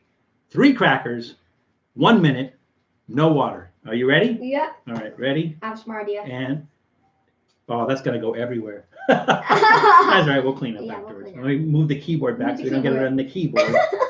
All right. 3. All right. You ready? 1, 2, 3.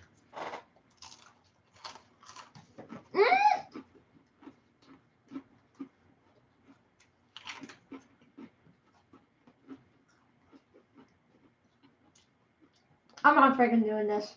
I'm too full. There's no way. Let's see. I want to watch you. I can't do this. I don't know if I can do this.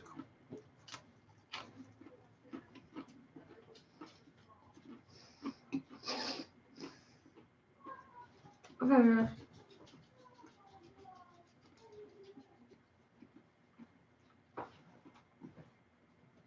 Okay. It's like eating hardtack. What do I got? 14 seconds. Oh my gosh.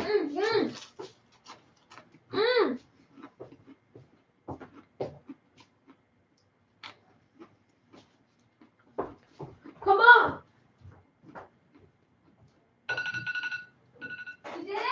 Failure again. Yeah.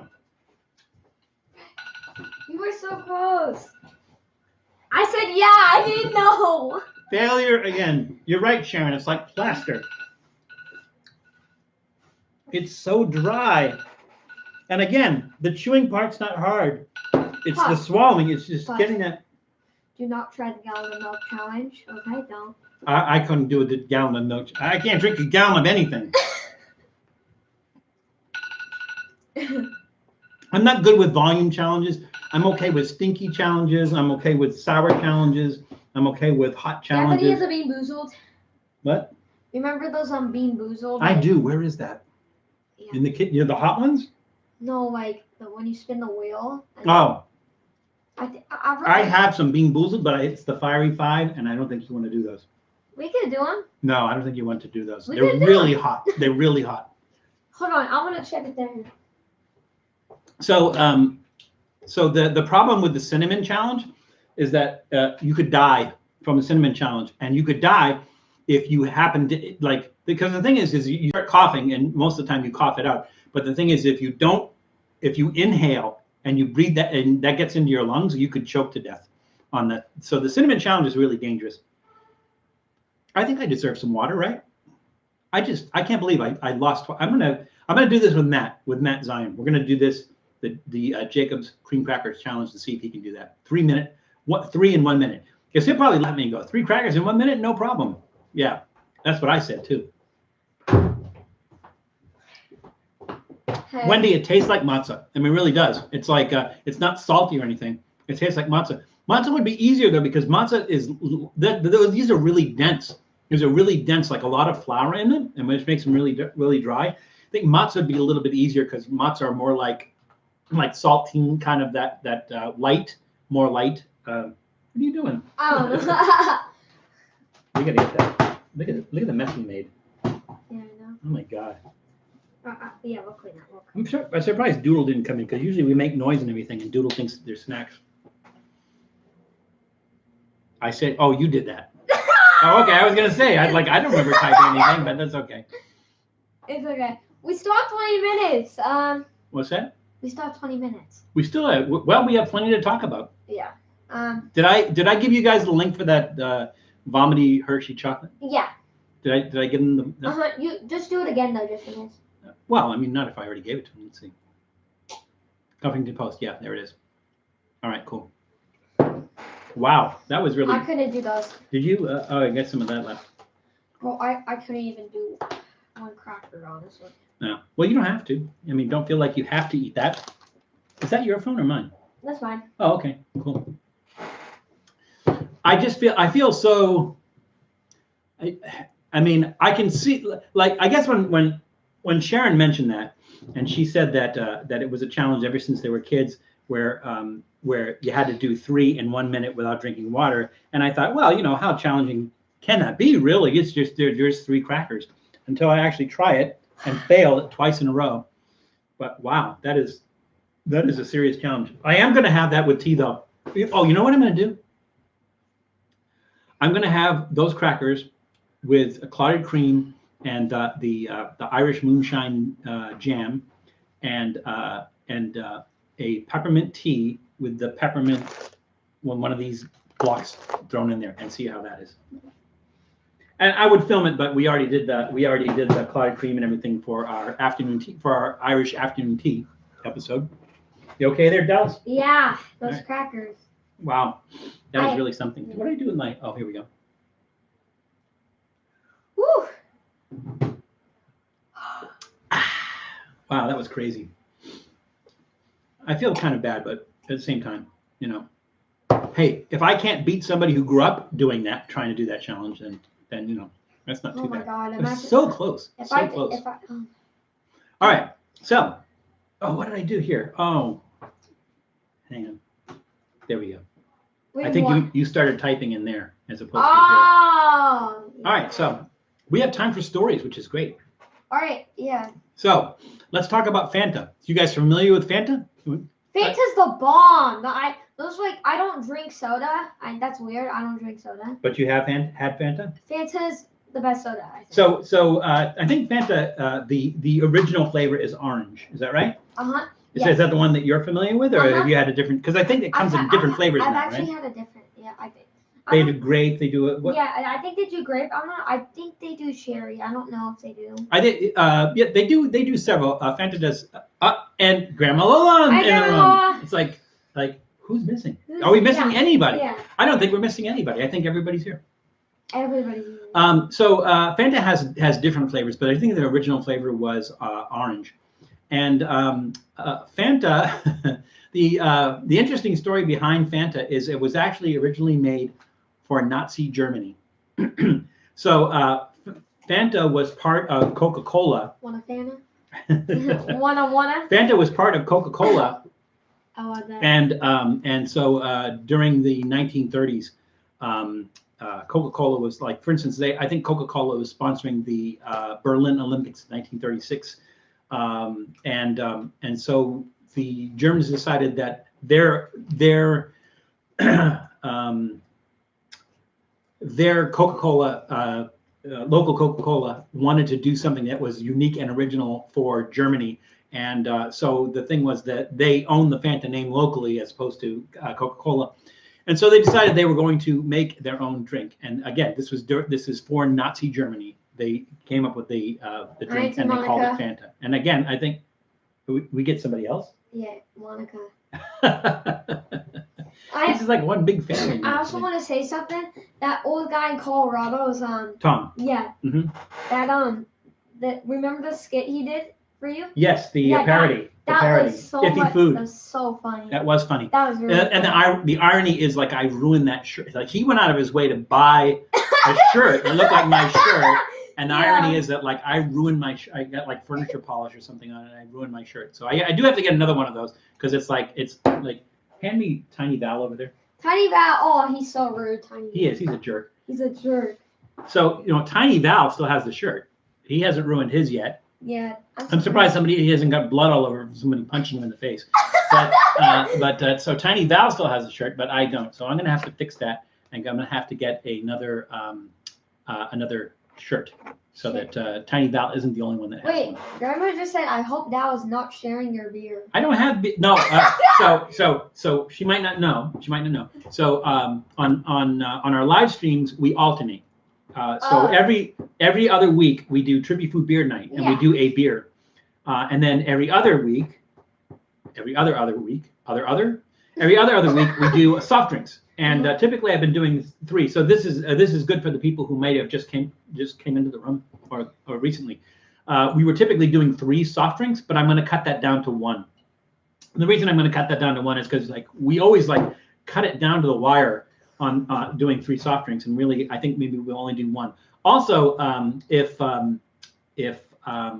Taster TV is in the room, he made a suggestion, which I think is a good suggestion, and I think you'll see that that was the case on this particular one, because we were sampling out of the Liverpudlian Shoebox of Snack.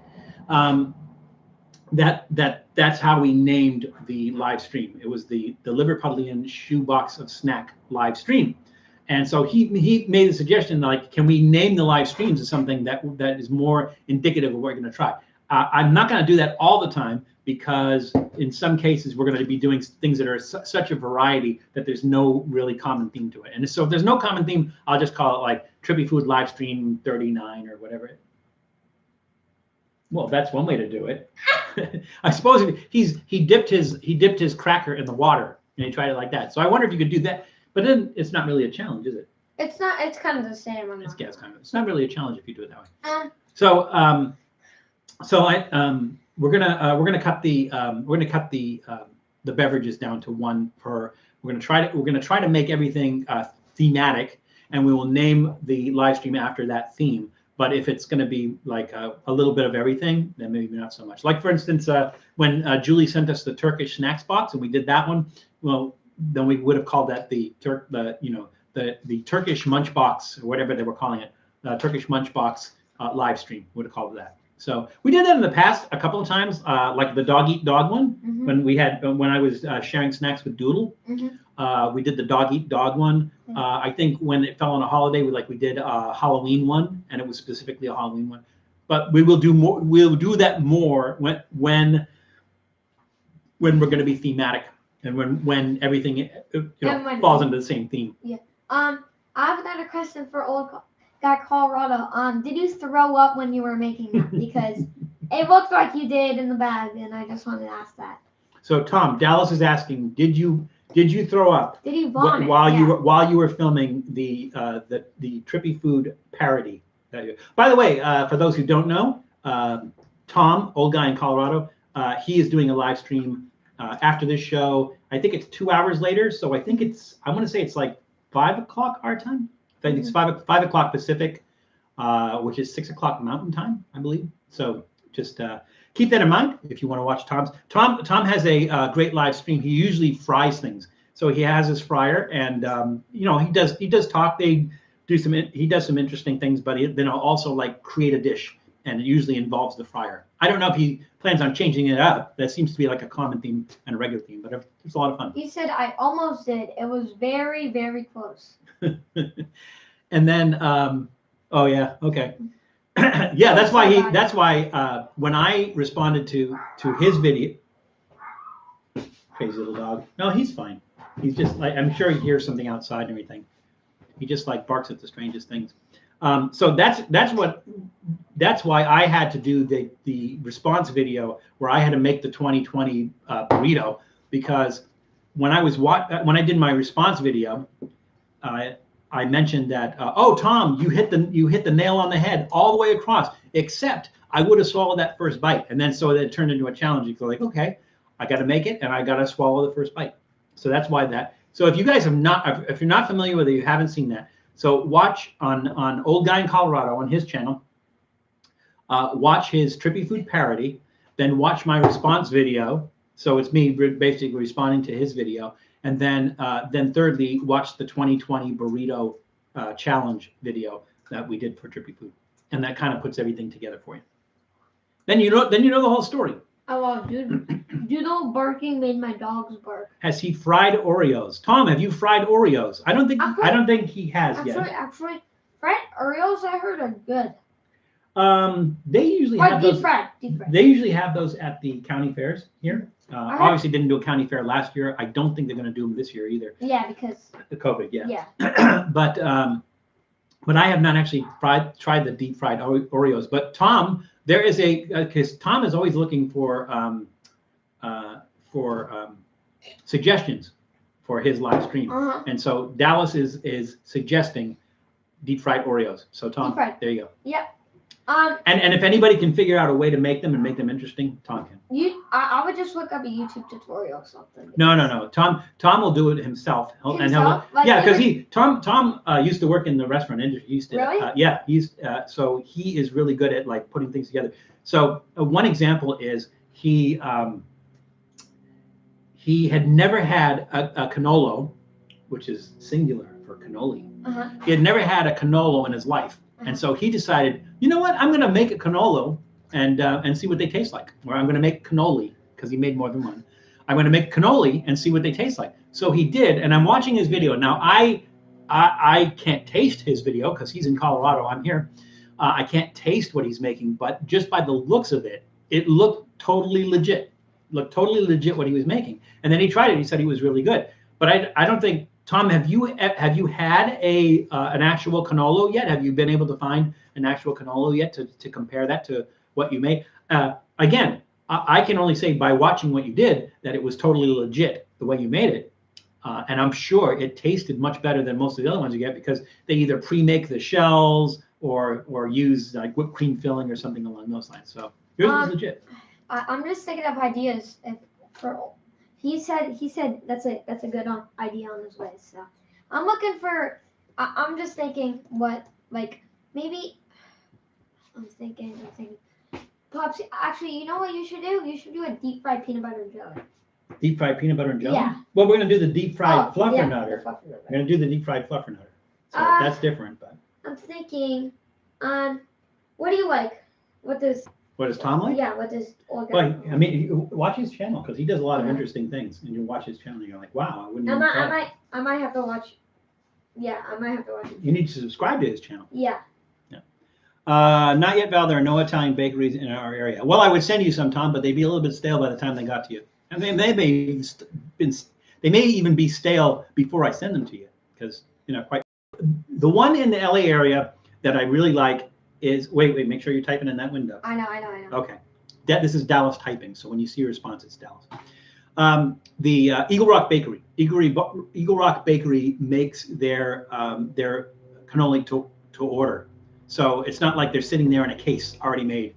They make them to order. And it makes all the difference in the world because once you fill them, the shell starts absorbing the moisture from the filling and they get soggy. So you want them made to order, and that's what Eagle Rock fried. Yeah, he's on the episode tonight. He's making deep fried, I think pork ribs. Is that right, Tom?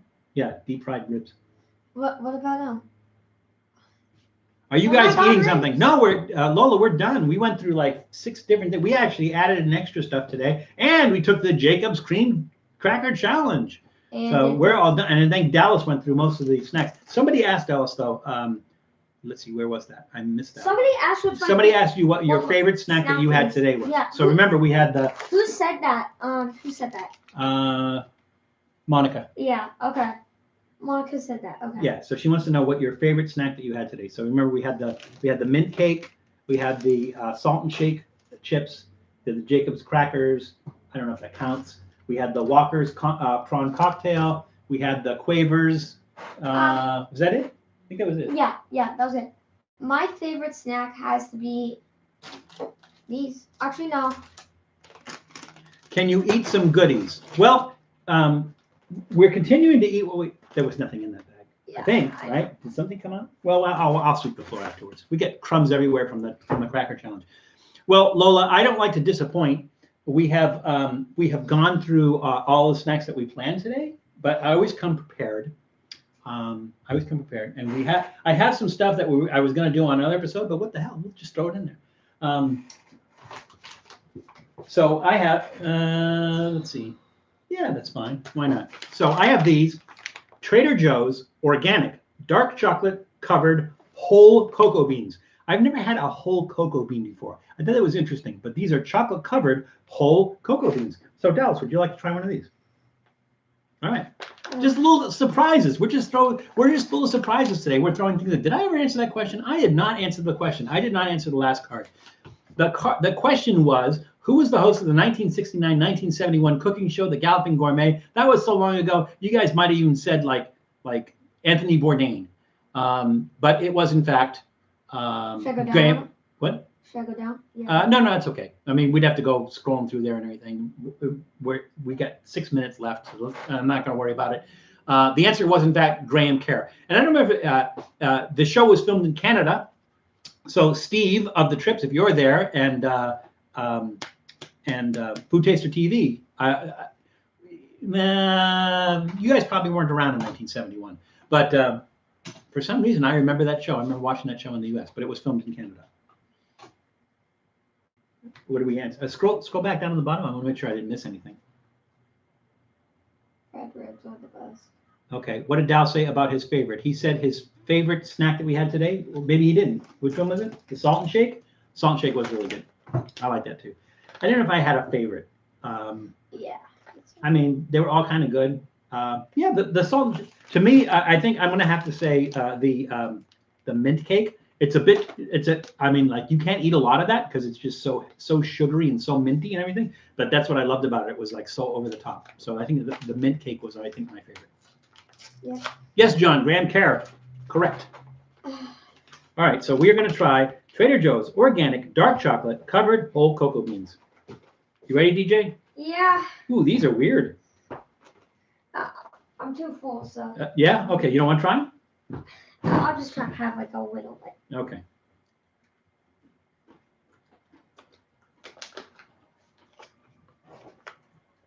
Okay. That's got a weird taste. Yeah. It's kind of crispy, and it tastes like bittersweet chocolate. Mm-hmm. Let's see. They say they are sorted and roasted, and being lightly enrobed in dark chocolate. They are semi-sweet and very chocolatey with a smooth and crunchy texture.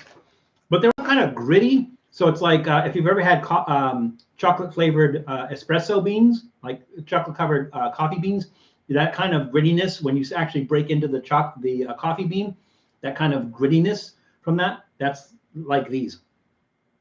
So, and again, they say semi-sweet. I wouldn't say semi-sweet. I would say bittersweet. Bittersweet. It's sad and happy at the same time. No, it's bittersweet. Bittersweet chocolate. And it's kind of like gritty, and it kind of leaves a kind of a grit in your mouth. So although taste-wise they're okay, that grit is kind of weird. I'm going to give that one a thumbs in the middle. What do you think, Dallas? Yeah, middle. Yeah, thumbs in the middle. So in other words, flavor okay. Definitely tastes like semi-sweet or bittersweet chocolate, but the grittiness is kind of like turns it down a little bit. Thumbs in the middle on that one. I'll do Tom says he's going to do the fried Oreos for you next week. Let's go. All right. So he does his live stream right after we do our live stream. Well, a couple hours after we do our live stream. And by the way, I just subscribed to you right now. So yeah, perfect. There we go. All right. So that was that. Was there something else? Oh yeah. You know what? There is another snack that we can try. So this is the snack that we give Doodle. That's why there's a picture of the dog on the label, right? There's one called Just for Dogs that we give him. It's a little bit more expensive, but it's really good. And the only ingredient in it is chicken, and they're baked. These are smoked chicken tenders, dog treats, and there's no other ingredient except chicken. So let's see, ingredients. These smoked chicken tenders are made with boneless, skinless chicken breast and smoked over natural hardwood. It's such a high quality chicken with no flavoring added that you can feel really good about giving it to your dog as a wholesome treat. Ingredients: deboned chicken. Well, does it have to be boned before it's deboned? So we're going to try this. We're going to try a piece of this, and you don't have to feel bad. I can't have it. No. There's nothing in it that people can't eat. So there's nothing wrong with that. And the thing is, it's just, like I said, it's just smoked chicken. You want to try a piece? Little piece? Nah. No? I ate everything right now. All right. So I did eat the other one that we were giving him, and I'm going to eat this one for comparison's sake. Oh my God. It is so chewy. The other one we give him is crispier. Dog treats? Mm-hmm. Those are dog treats? Yes. They're Doodle's dog treats. Oh no, I think I'm going to have to try these. Exactly. So the thing is, I like that smoky flavor. The thing is that The reason that you can't eat dog Too food hard. is because there's a lot of stuff that goes into dog food that Right. people can't eat. But this is just chicken. It is really hard. It's so hard. I can't even bite it. This is like Look at, feel this piece. yeah, it's dog jerky. Yeah. 159. 138. I think it would be a bigger challenge than eating the Jacob's crackers to eat 3 pieces of these Yeah. in 1 minute. 57. Maybe not. 48. 49. 50. No, are you counting them down? 52. 53. 54. 55. 56. 57. 58. What are you counting? Oh, that. The timer. It's about to make it 2 hours. Yay! Woo! I made it 2 hours. So, that was interesting because we got to throw a couple of things in that we weren't expecting to throw in, and also we had a visit from DJ Dallas Debney, Dallas D Sports. Check out his channel, subscribe, like his videos. Although you haven't really done any because of school, right? Yeah, I couldn't do any episodes right now because of school, but I'm on spring break, so I think I might do something. Nice. Always nice to have you on, and also on the Trippy Food videos. Dallas is going to be in our candy corner that comes out on Monday, where we're eating candies out of the Liverpudlian Shoebox of Snack. So I can see by the old clock that's not on the wall that our time is up for today. But I want to thank you all for joining us and making us a part of your afternoon, of your Saturday, your evening in some places, or late evening in some places. And I want to thank you very much. This is the high point of my week. I always look forward to being able to interact with you all week long. Saturday is the high point of my week, and I love doing this with you. And I will continue to do this with you. Same bat time, same bat channel, unless something comes up, and I'll let you know in advance. But otherwise, expect the same time, same day every week. We'll do this, and we'll have fun doing it. So, but remember that it is crazy out there. So please be careful. Please take care of others. Please take care of yourselves, and we'll see you soon. Bye. You say goodbye. No, you say hello, and I say goodbye. Bye. All right, goodbye.